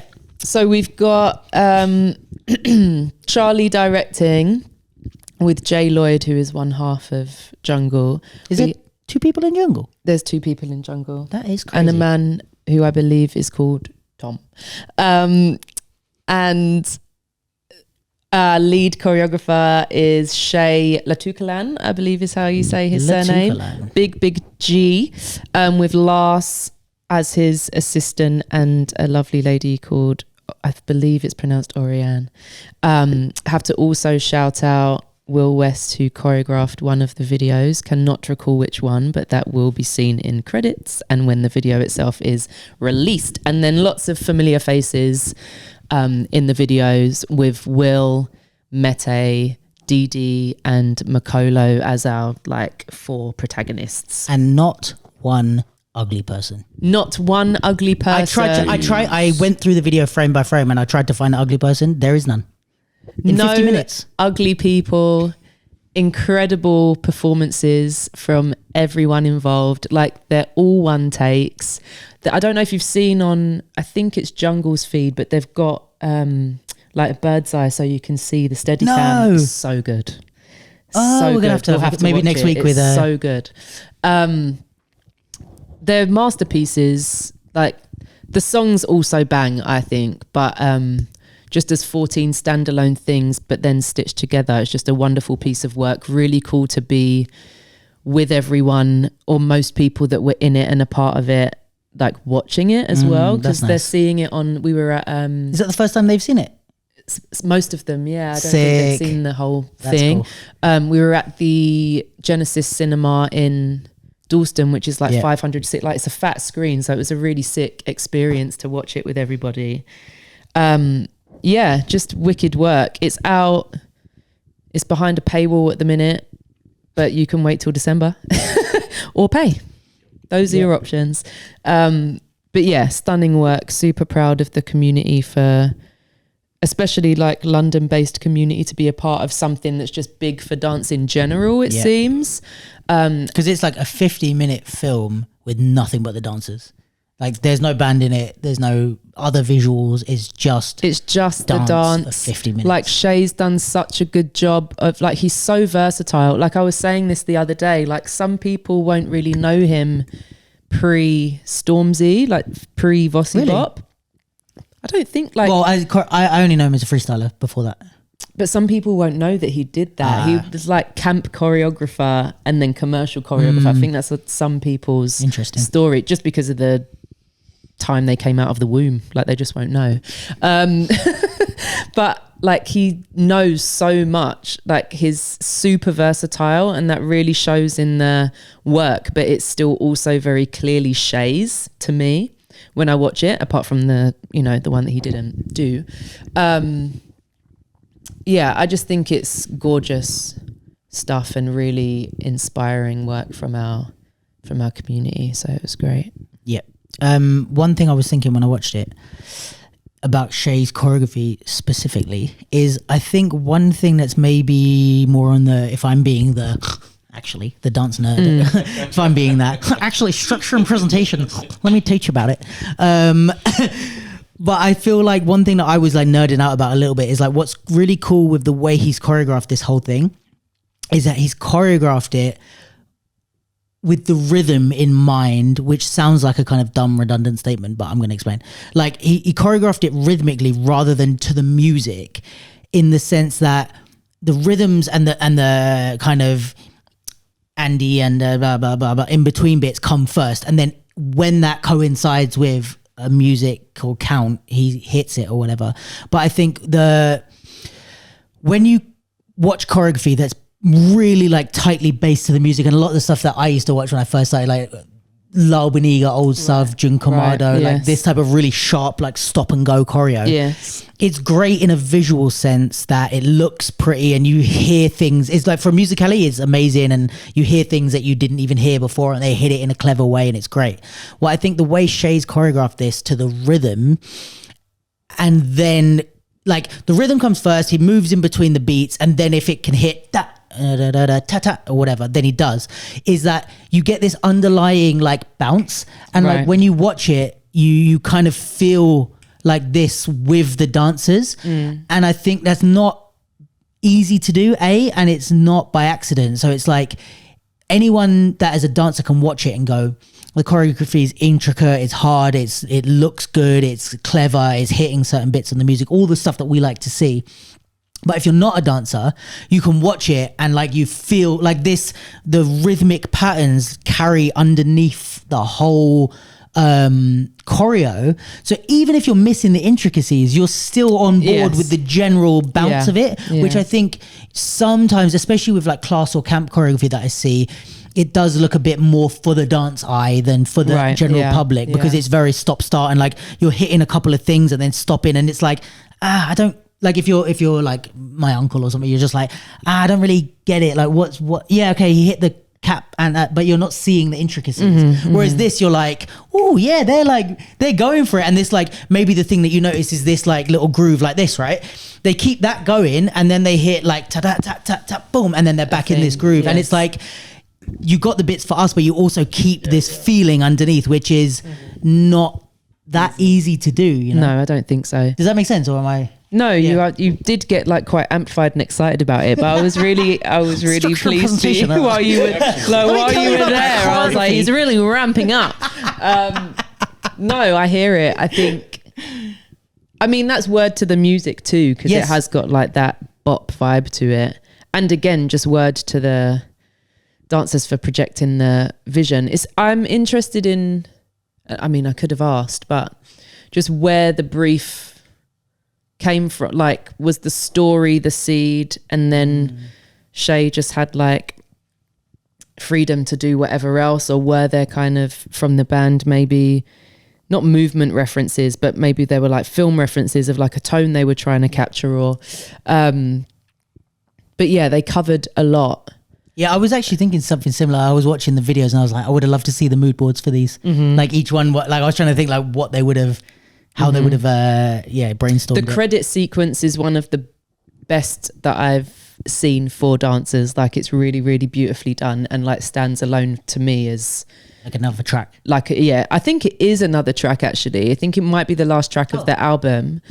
But just the way that it highlights, it's just like each dancer has a moment as their credit rolls, but it's just really beautifully done. Yeah, stunning. Insane.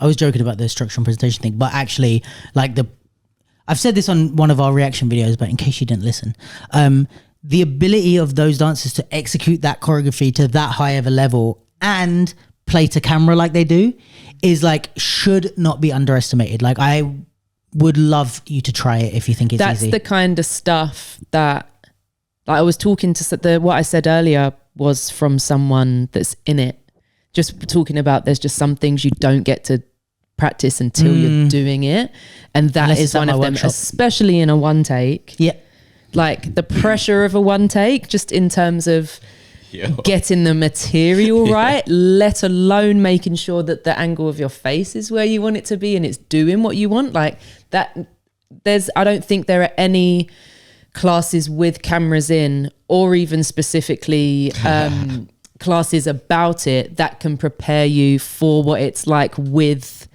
real life. No, the pressure involved. I mean, there's things 100%. That can aid, but yeah, it's even like you're like, even like those, like if you watch this video, right, it's like at any point in that video, just pause it. If you pay for the thing and you watch the full thing, just pause it and look at their faces. There's no face out of place in that whole video. And it's like, then go and watch one of your battles and pause it. Nah, you're trying to take the piss.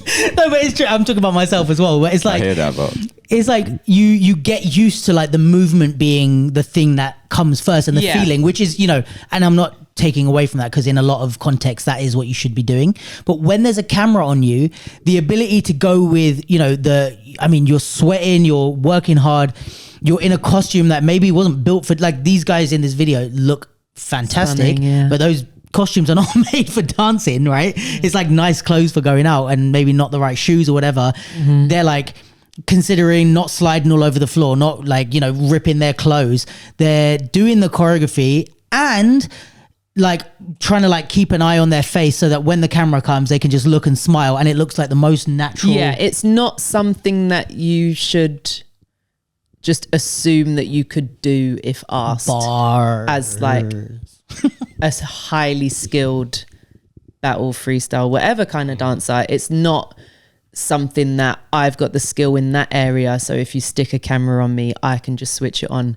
I was talking the other day, Chaldon and I were working for an artist a few years ago, and we had like a bag of freestyle dancers as part of it, and we were rehearsing in like a tiny room, and then suddenly we're on like a stadium stage, and some people just could not do the mental transfer, not even performatively, just like where in space to be. Thanks for bringing back bad memories. Imagine, do you remember me like rage crying in the changing room? That was crazy time. But yeah.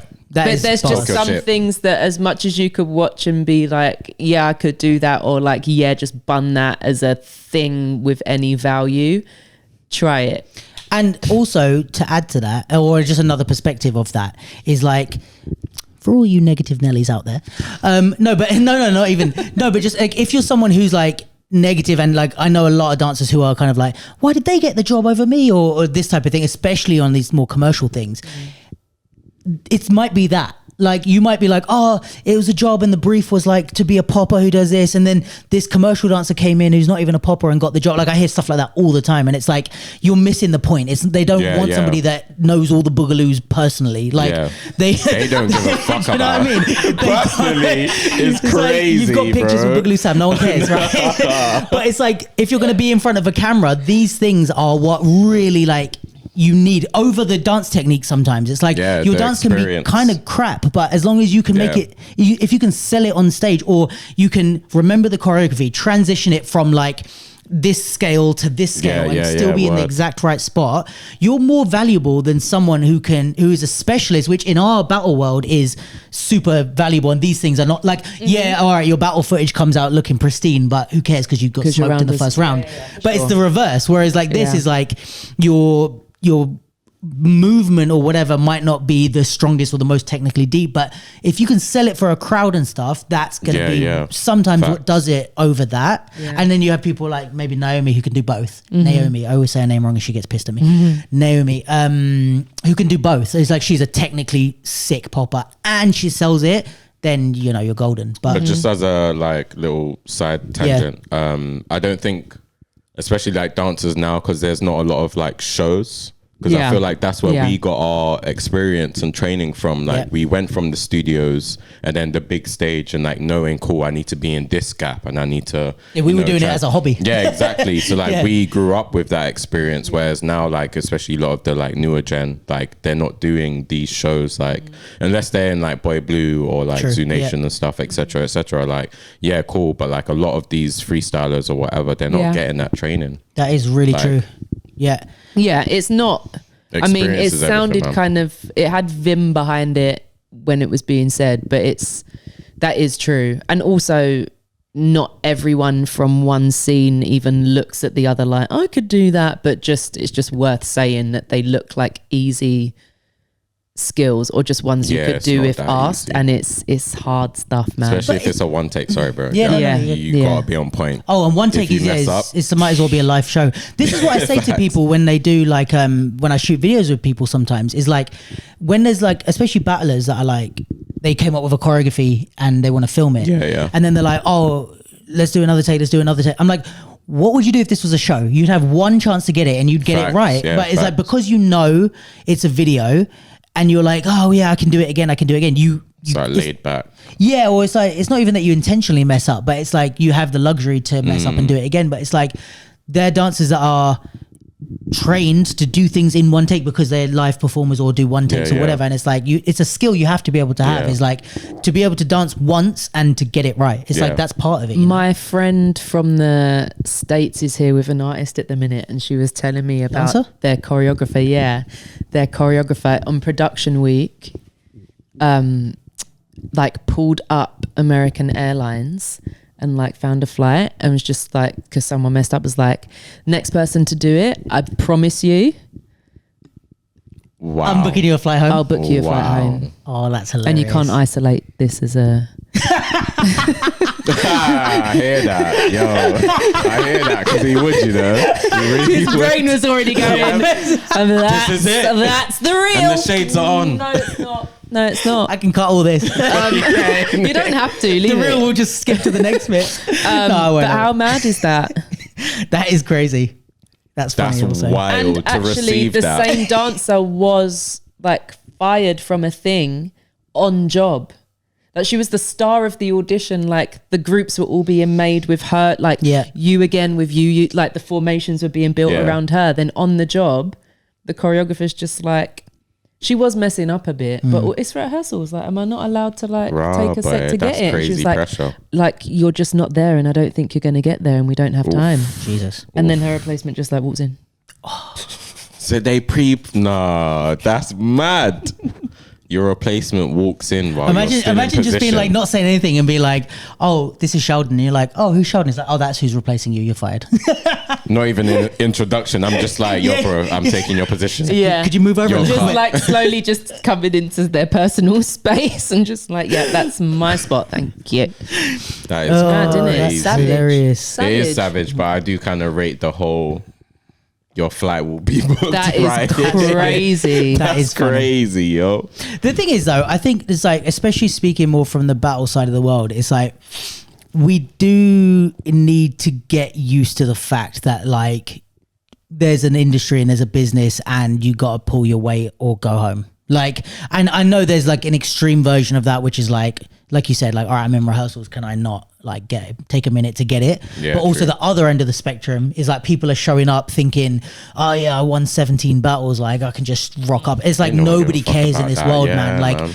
no, when there's big money on the line and it's like, oh yeah, you might have battled in BC1 or one of these big things. But it's like when there's like Paris Goebel, Fenty money on the line, it's like nobody has time for you to fuck up. Yeah. Like, and it's like you will not mess up like Rihanna's Fenty show. So it's like you will be gone before you even have a chance have a chance to mess up. You know what I mean? Which is, I get, it's like, it's the high pressure actual business world. So it's like, we're not having fun anymore. This is real shit. A lot of people's lives and money in. Unless you know someone, and like, for example, like if there's a choreographer and they know us and like we're like maybe messing up in rehearsals or something, but they know we're gonna get on point, then it's calm. But if you don't know someone and they're messing up, then and you can kind of tell when someone's getting in their head about it, and that's when it becomes like, this feels risky. It's just like if you point it out and then they do it again, or you can just see them getting a bit like downtrodden about it. It's like, oof, now that we definitely don't have time to fix that.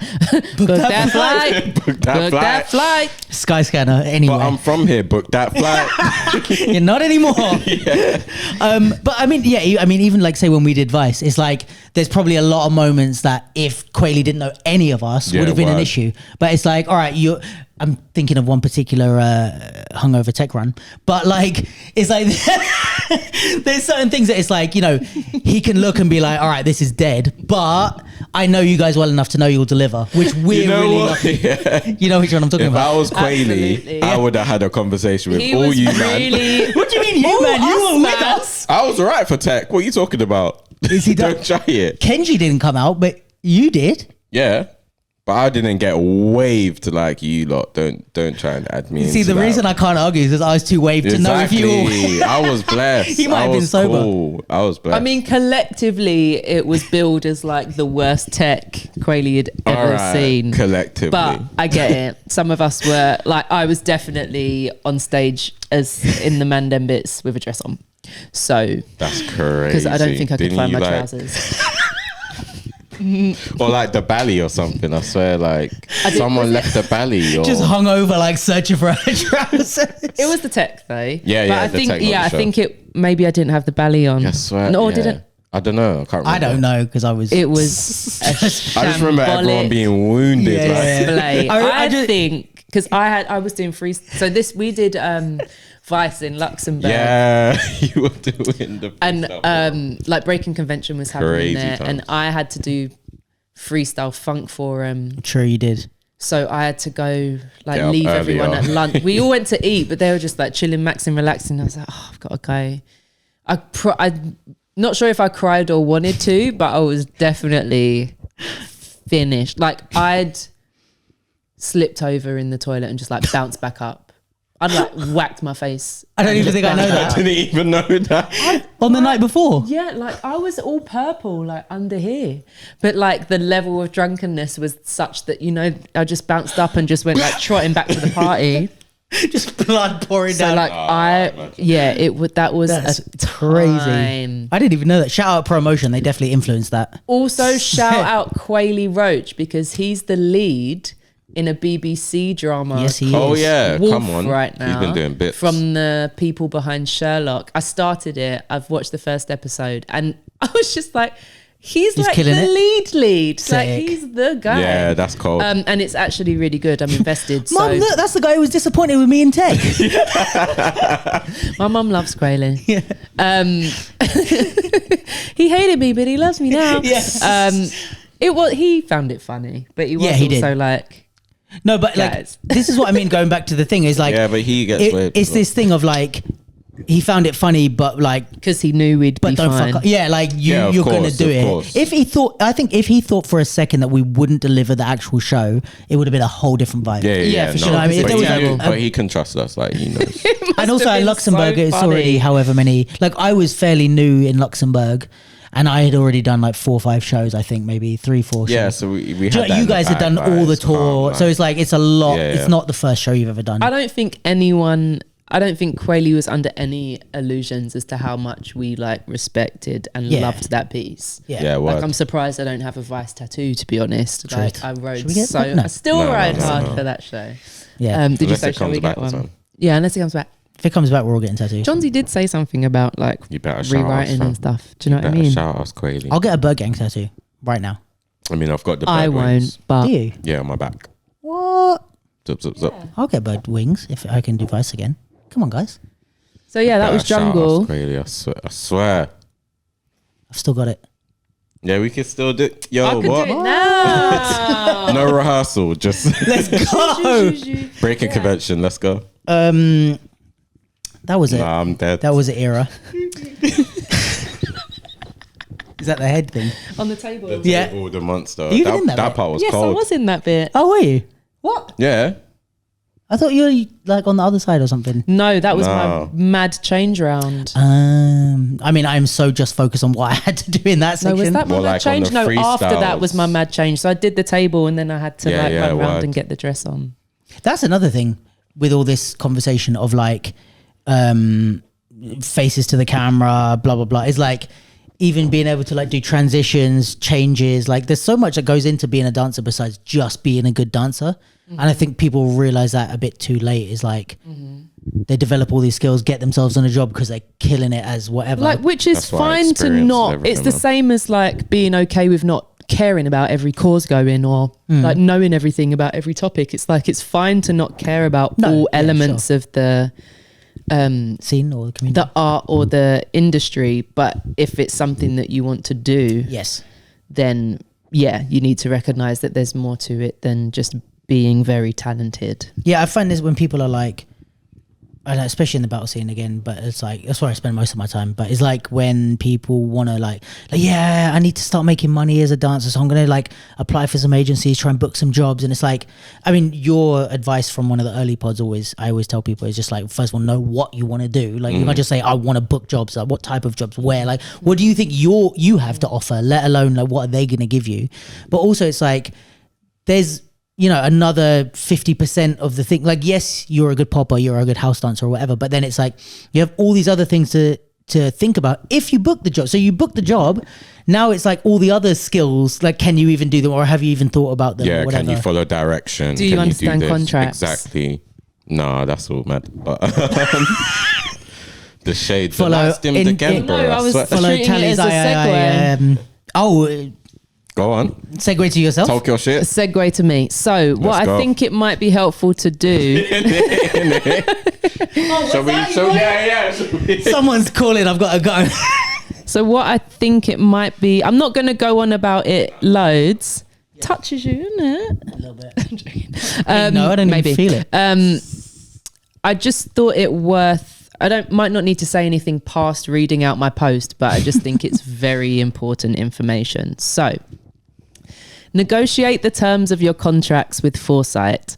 In perpetuity, which means forever, across all media. So in perpetuity across all media is a term often used in contracts, will almost always bite you in your ass. If they want that, they gotta pay. If the above clause is there, but the producer tells you, for example, it will only be on socials, let the contract reflect that then, my G.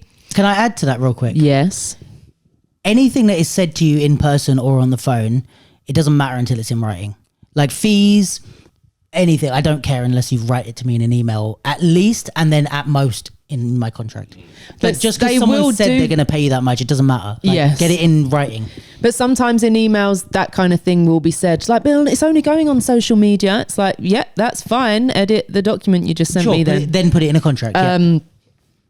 You almost certainly won't learn till you're burned, but watch that one project you do blow and you're there rubbing your pennies together with no power to do shit about shit. Ow. Ow. It's art, but it's also business. Trying to build long-term lives with short-term thinking is ass.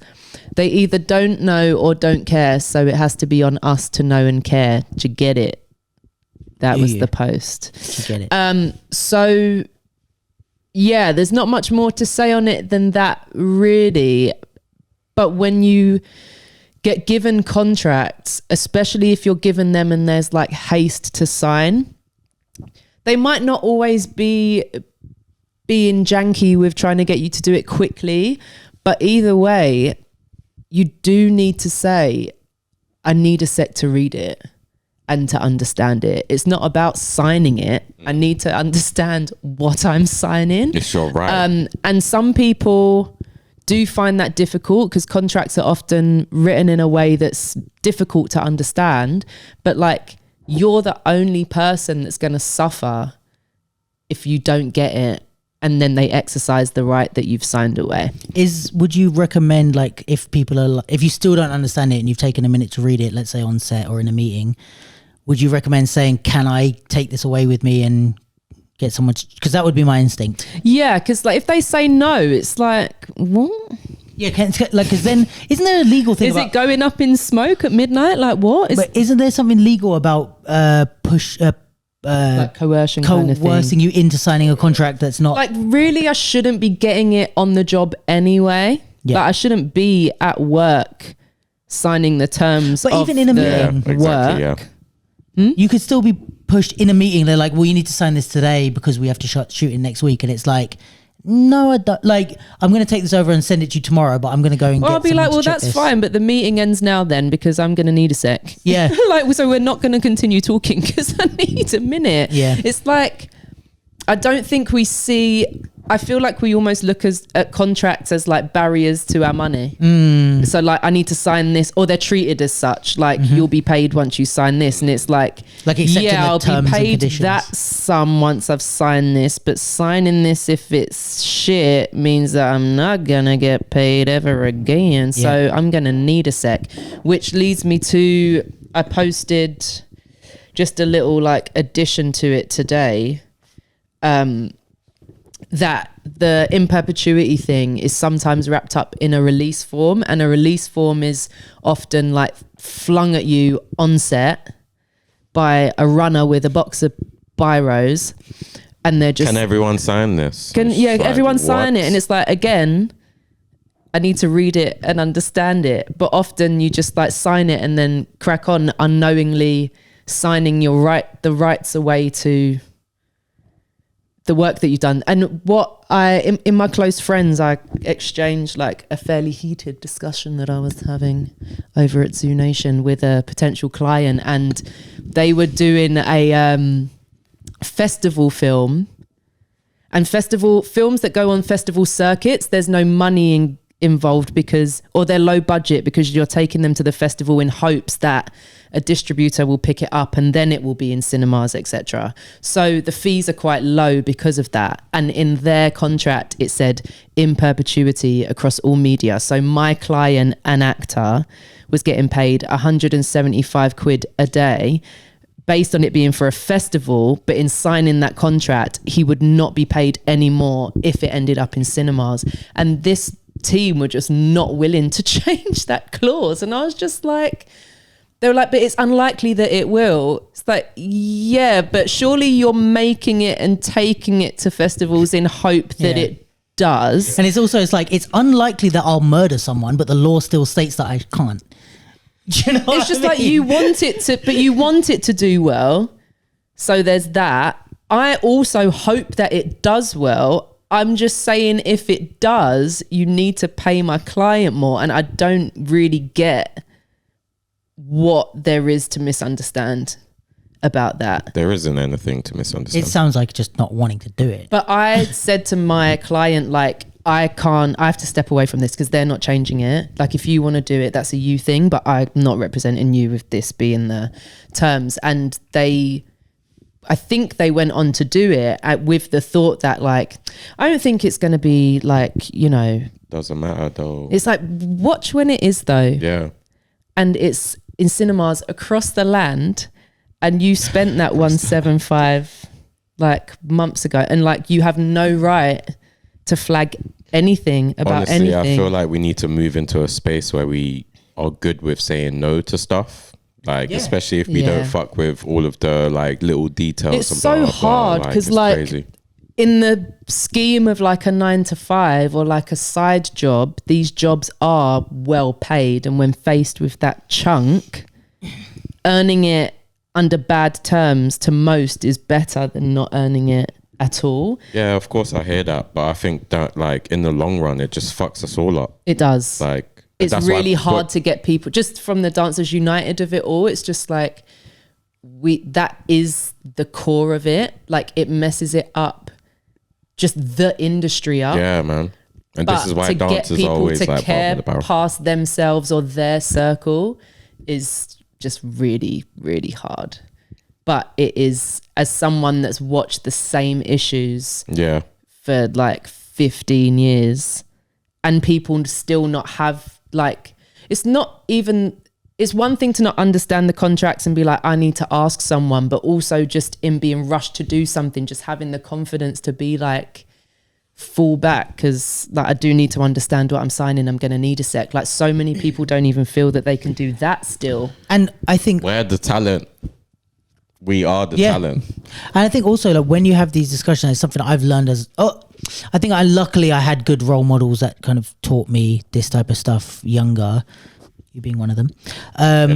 But even like, people like Kim J and stuff when I was really young, who like always told me this stuff from the beginning. But like, that when you have those pushbacks or those conversations, I think you get respected more just from asking it. So like, when someone gives you a contract and you just go, okay, cool, yeah, sign it. They're like, okay, cool. Yes. But when you go, actually, I'm going to need to get someone to check this. And actually, what does this mean? Can you change that before I do it? And I'm just going to get my lawyer or whatever.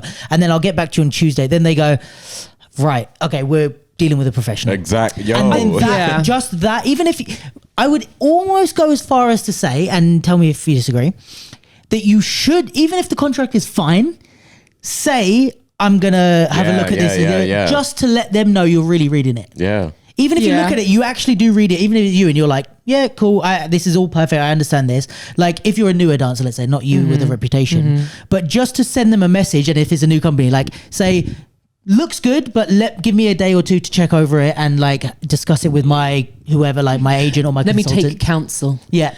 And then come back to them and go, yeah, I've read it now, I think it's fine, even if you knew that. Because then it's like you're sending the message of like, I'm not just going to read anything you put in, I'm not just going to sign anything you put in front of me. There is an issue or a fear of being seen as problematic or like harming relationships in like flagging certain things but I don't know what it is, because I haven't always had sidelines.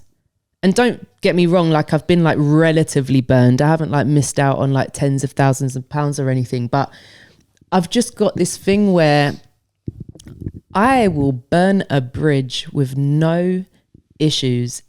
Where's and just my lighter? Find another way to cross the stream. Where's like, my lighter? You are not playing, like you are not playing me with something that has like logical, it's black and white stuff here, and you know that because you're trying it. So if I flag it and like it's like Shay, for instance, I don't know this to be true, he can tell me, but the Neo video with my whole "Are you free for free," all that stuff, like he's worked with most people on that gig since.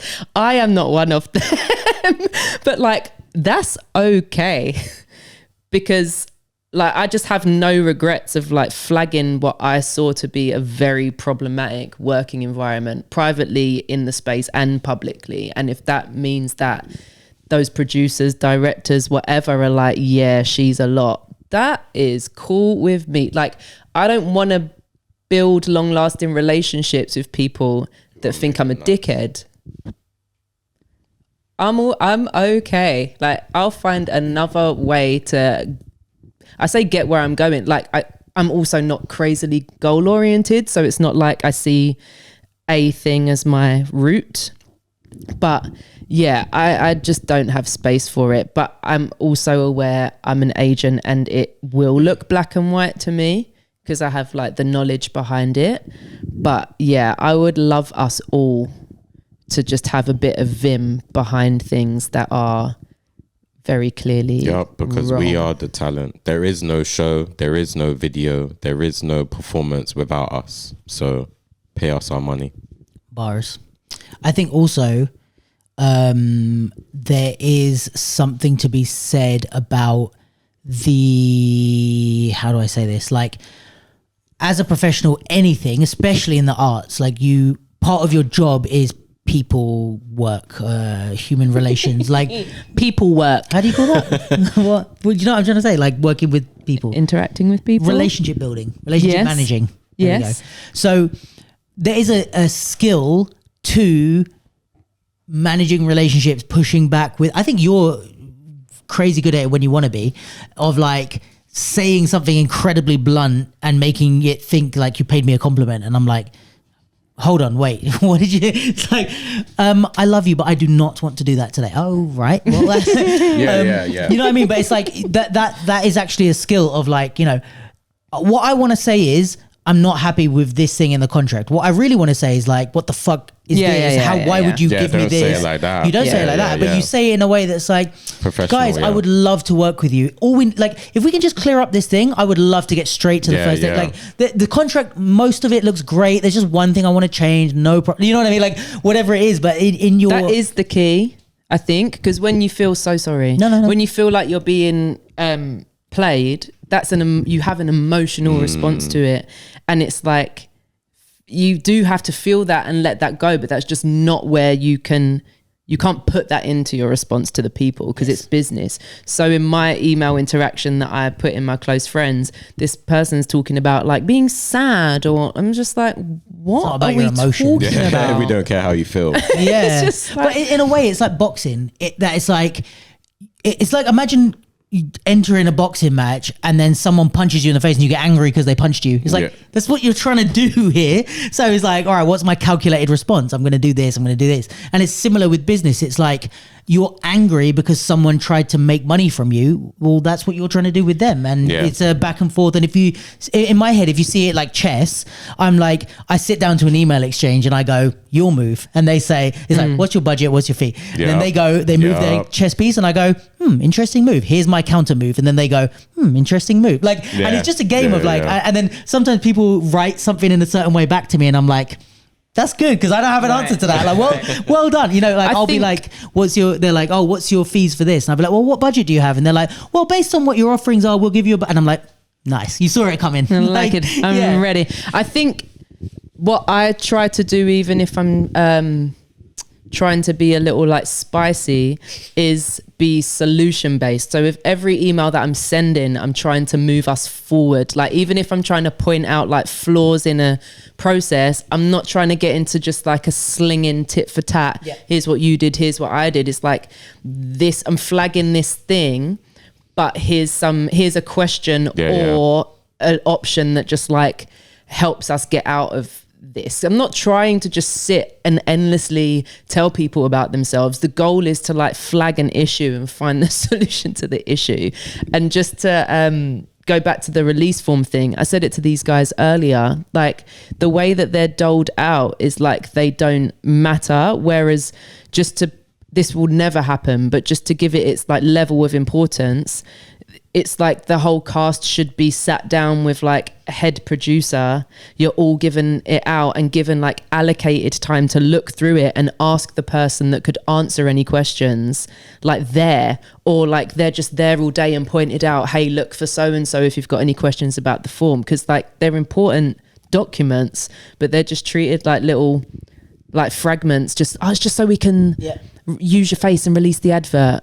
You know what's interesting? I think like a lot of people seeing like, you know, in like movies when the rapper gets signed and like whether it's 8 Mile or whatever the thing, when they get signed and then they're like sitting in a big boardroom with the heads and then they're flicking through the contract and their mum is there, their lawyer's there and they're looking and saying, and then they sign it and then there's champagne. I think that's how people envision important contracts, not cross-legged on a dusty studio floor being like, oh, just quickly sign this with a biro that's chucked across the floor. And then you're like, well, if they're not treating it as important, it must not be important. But that's the paradox, is like they're not treating it as important sometimes because it's important and they want to give you that just atmosphere. all sat somewhere like and then watching just it like yes and gotcha bitch.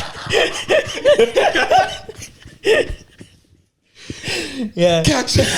Imagine they're just like, it's like a hunter watching like the trap and then the animal goes by and they're like, oh, he's gonna step on the leaf. You very rarely see like the top guns on sets, and I can just imagine them just like in an office just like with cameras and they're just like, we've got 1 2 There's a big counter on the wall with it, 3 4 5 so we can go now, we've got them all. But call Pepsi. But it's true, and it's cool Pepsi. And it's also for the same reason. It's like when I get asked for my fees, let's say for filming, right? Somebody has to approve what I ask for, right? Of course. So if someone says, how much would you charge for this? I charge a reasonable rate knowing that they're going to look at it. And if it's way too high, they're going to say no and whatever, right? So I'll say, this is how much I charge. Expect them to pull it down a little bit. Bang, there we go. Cool. But imagine on their side, they just signed anything I gave them. So they said, oh, Luke, how much you charge for a day of film? And I'm like, oh yeah, $5,000. And I'm only going to bring half a camera and I'll probably show up late. And then I write that in the contract and then they go, okay, cool. Yeah, sounds good. I'll be like, yes, got ya. But of course that would never happen because they look over and sign and look through everything. And they're like, so here it says you're going to bring half a camera and show up late. Can we take that off like, you know what I mean? It's like anything that I say. Yo, imagine that. But even, you know, it's like, I've had stuff where it's like, all right, I charge this much for a day rate.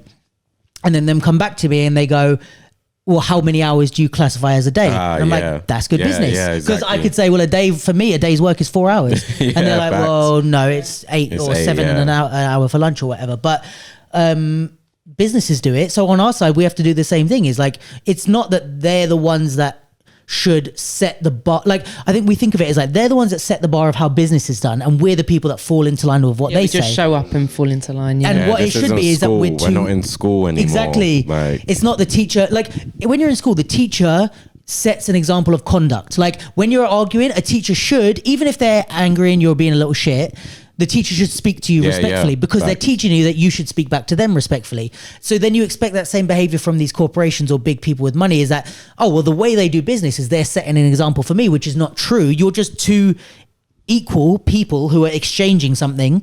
And if they can get you for more than you know what I mean, then you're getting them for, they will. Can I just say also, if you come across that tricky scenarios, I know if the ideal for some people or most is to get hit up directly because like we don't want to give away our commission to people, but it's so worth giving away 10 to 20% of your paycheck because they might get you a bigger paycheck, and just so that you're protecting yourself for the future. Again, it's like trying to make a long-term life with short-term decisions. So even if someone hits you up directly about a gig, unless it's a very like black and white and clean and smooth process and it just all looks good, it's just well worth getting someone to look after it and you. And you'll learn maybe that one time and then you can do it yourself. But yeah, I think all the lone wolf stuff is problematic in the long term potentially. Yeah, I mean, in a way that goes for even let's say with filming and photography, it's like if you've just started charging for your film and photography, I wouldn't suggest just accepting anything that, you know what I mean, like have the conversation at least with someone. You don't have to get an agent like you do in dance, but talk to people. Talk to people, get things looked over. Like I had a situation, I'm sure I've told this story on the pod before, but that I took pictures of Raksu, the band that won X Factor, because they're from my hometown. Yeah, this was a while ago, but I took pictures of them years before they were like won X Factor and were famous. And then Penguin Publishers partnered with them to make a book, and there was one picture on Instagram that they liked, so they, to their credit, reached out to me and were like, we like this picture, can we talk about buying it from you, the original? And luckily I still had the original raw files. So then I was like, well, yes, but also I've got a ton more. Do you want to see them? And they were like, oh yeah, which was a good business move on my part. But like, so nice. I sent them a PDF with like all the pictures with watermarked so they couldn't steal it, but like, and in small, low quality. But I sent them all the pictures I took from that one shoot, maybe like 100 or something. And they ended up buying 4, and they gave me a fee, which was like, even now I take that same fee. It was like a solid fee, right? Sick. So they sent me I was like, yeah, that's fine. And they didn't even wait for my quote. They were like, is this much per picture? Do you want it? And I was like, yeah. For pictures I took 5 years ago that I have to do nothing but send you for sending one email. Yes, hell yeah. Please. So then, anyway, so they sent me the contract to sign, and I did exactly that. I was like, this is Penguin Publishers. I'm fairly young and new at this. So I wrote to Kim J. I said, do you mind having a look at this? Just because I don't know what I'm doing. She was an old friend, so she was like, yeah, cool. And she pointed out that this thing says, like you said, for the contract, like it was for ever. No, not even it said forever. There was nothing in it about usage. It didn't say where and for how long, etc. It just wasn't in the contract, and she flagged that. So I wrote back to them and I was like, hey guys, like again, super friendly tone. I was like, looks great. Just notice that there isn't like a usage thing. Do you mind clarifying that? I didn't suggest anything. And they said, okay, how would you feel, again, same price, but how would you feel if it's for 1 year and only for print and I think for marketing or something like that around this book for 1 year in, I think it was worldwide or only in Europe or something. Anyway, so I was like, yeah, fine. For this fee, that's cool. Because then for people, I know obviously you know this, but like if they had said, oh, we want to use it for 10 years for multiple runs of this book worldwide, and actually these pictures might also be used in a movie or something, I'd be like, great, but triple the fee at least. Yeah, you know? Exactly. Yeah. So it's like, based on what 100. The fee was, what they said, I was like, I'm happy with it being 1 year, because after a year, if the book sells really well, they want to like double, triple up the run. They don't have to pay me again unless I got this thing. So, and then, you know, it never happened. I never got any more money for it. But it was just one of those things that if Kim hadn't said, yo, just, there's no usage thing, I would have been like, I had no idea. Yeah. So yeah, just a little anecdote. Which I'm really grateful to have had, Luke. Twice. Now, how many things have you heard me say multiple times on this podcast? Oh, I think we've both been there. It's fine. Yeah, I don't have anything else. Did you get any questions? They were too late. Too late. I'm saying that like the audience was too late. You were too late. Them too late. I got 2. Should we try and bang through them real quick? Yeah. If dance concept videos were valued the same way art and museums are, would this create more value for dance? Complex question, because first of all, the dance concept video needs to actually have a concept. Ooh. Can't just not be just dance. like a dance video, because everyone's calling their dance video a concept video. True. Which is not the same.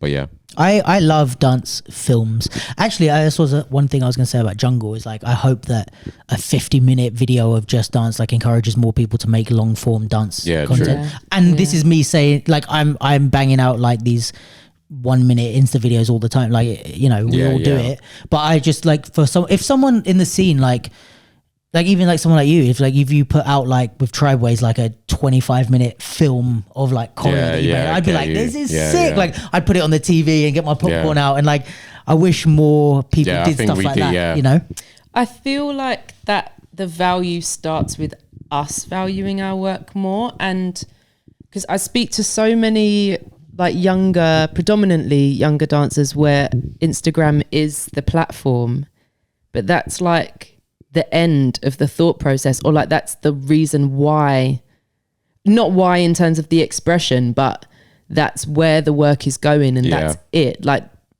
we think of it as high art, or we like to, but it's not like we're approaching high art organizations or trying to put our work in those places.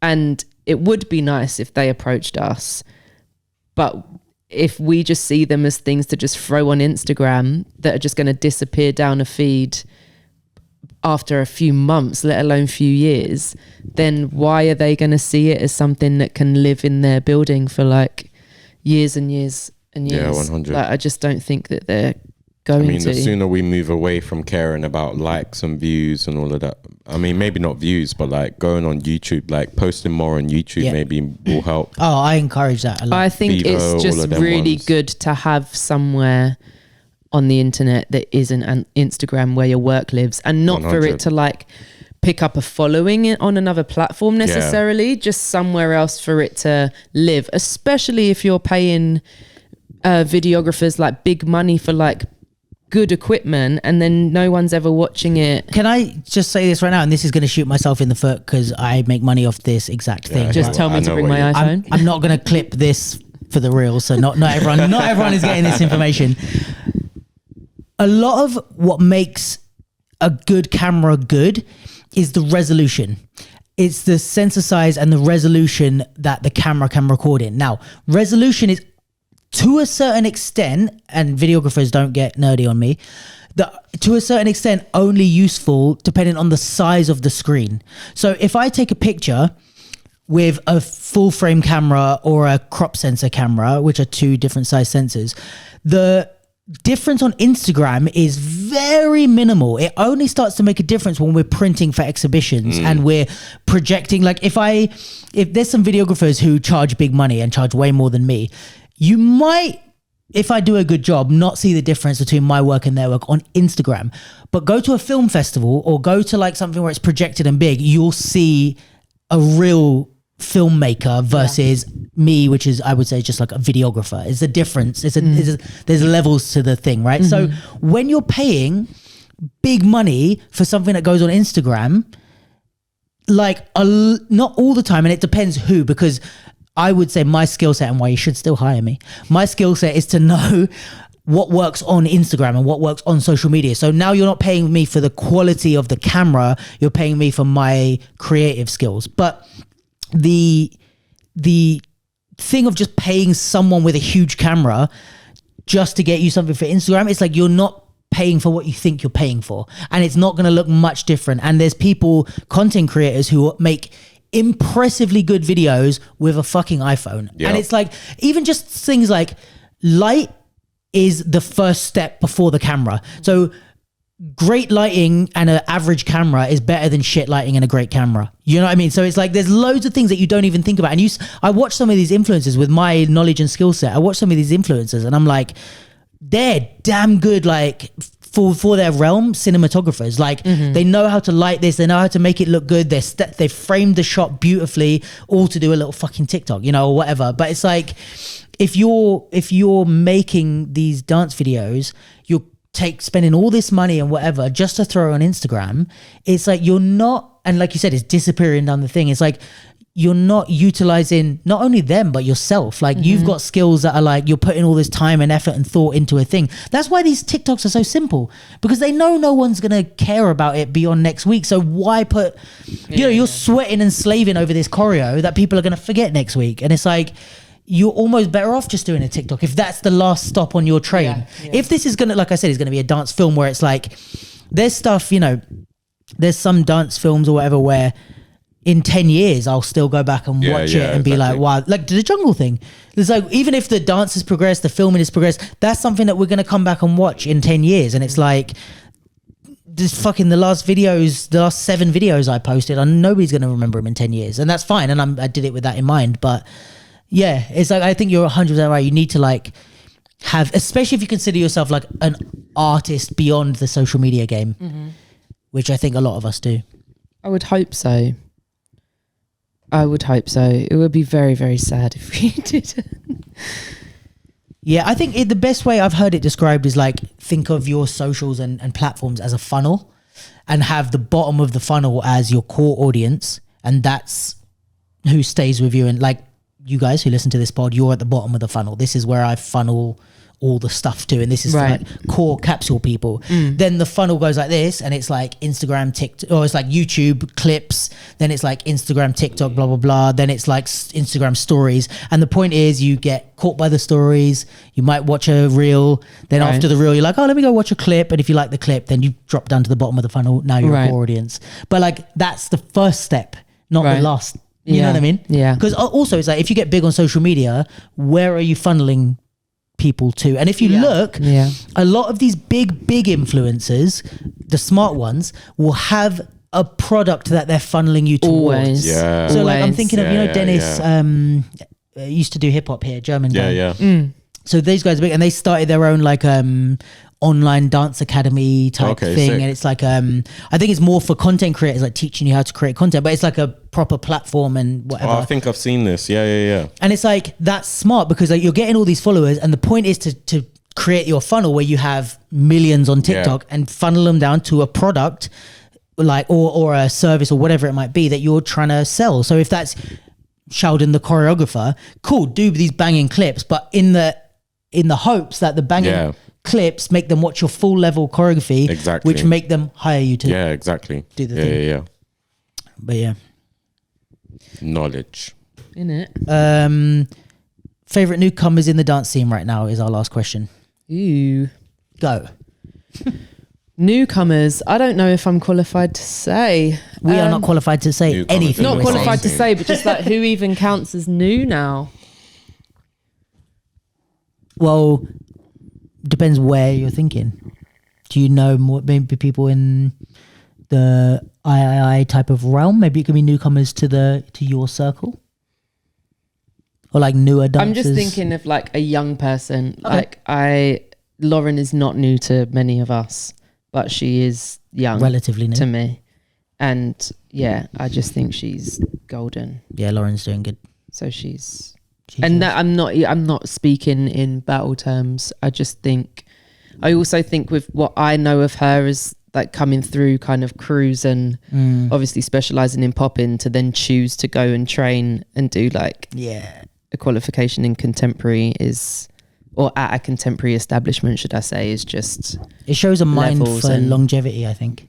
Yeah, and just a real curiosity about the art form. And I think in this day and age, it's really easy to like box yourself in or like define yourself really early. And she doesn't strike me as someone that's trying to do that. And also, having spent some time with her at III, I just got a real sense of her as like the way she thinks and her brain works. And I was just like, if there's lots of you around, like the future is like, it is safe. Like we don't have to worry about the picnics fucking it up. We love Lauren Scott, friend of the show. She's been on here before. I have no idea. The Chaldon. Yeah, it's interesting. I'm sure there's younger. I would say like, I don't know if he classes as new, but like since he's been about and since I've been seeing him, Omni's one of my favorites to watch, as in like new people who have entered the space of whatever this battle thing is. Agreed. Yeah, just because I feel like he's proper, just like he does him. Like he just does his. He definitely carved out his own lane. Yeah, quick. yeah. Like you can't touch him in doing what he does. So yeah, he's like one of my favorites. I would maybe go for someone like Maisie. Yeah, I was thinking of her. Yeah.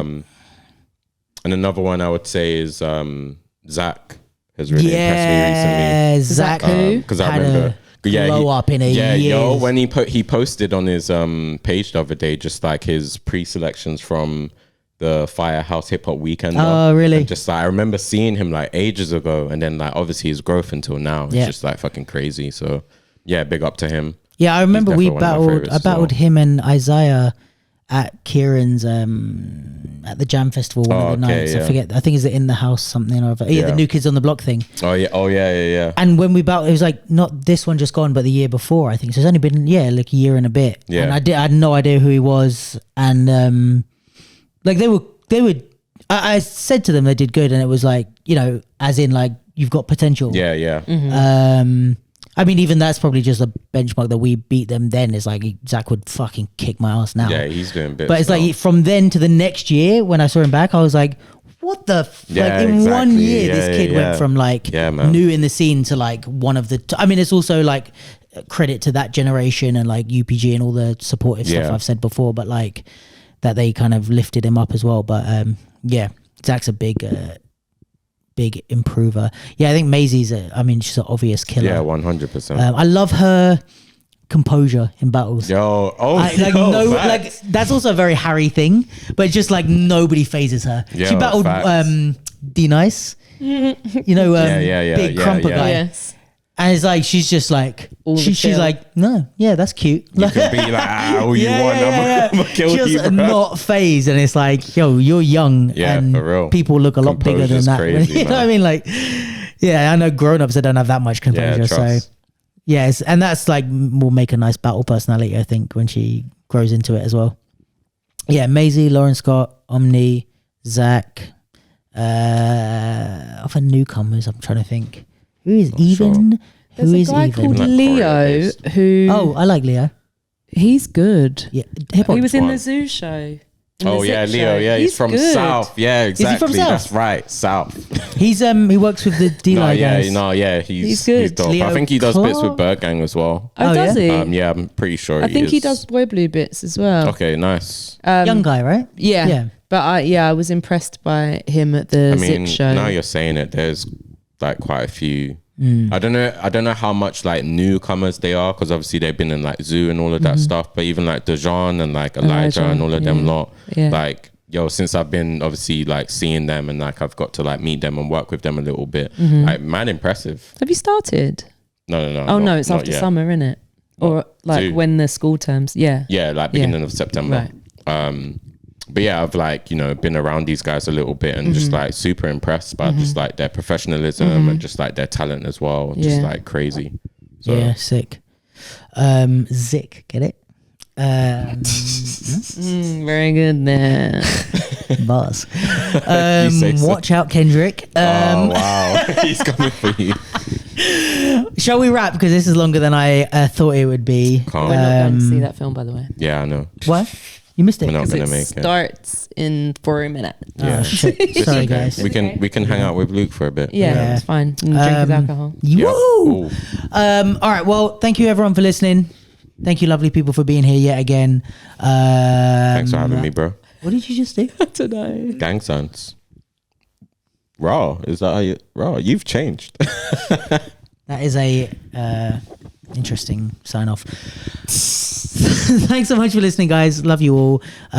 See you next week. And we've got a lot of really exciting things coming up. So see you very soon. Also, we hit 5K followers. Thank you for that. Jeez. Hoping to get more likes and stuff matter. Yeah, but I'll Structure take and it. presentation. Funnel. Workshop. See you in the workshop. 27th, and it's coming to Tribewayz soon. Let's so if you missed go. that one, you He can knows catch the it dates. again.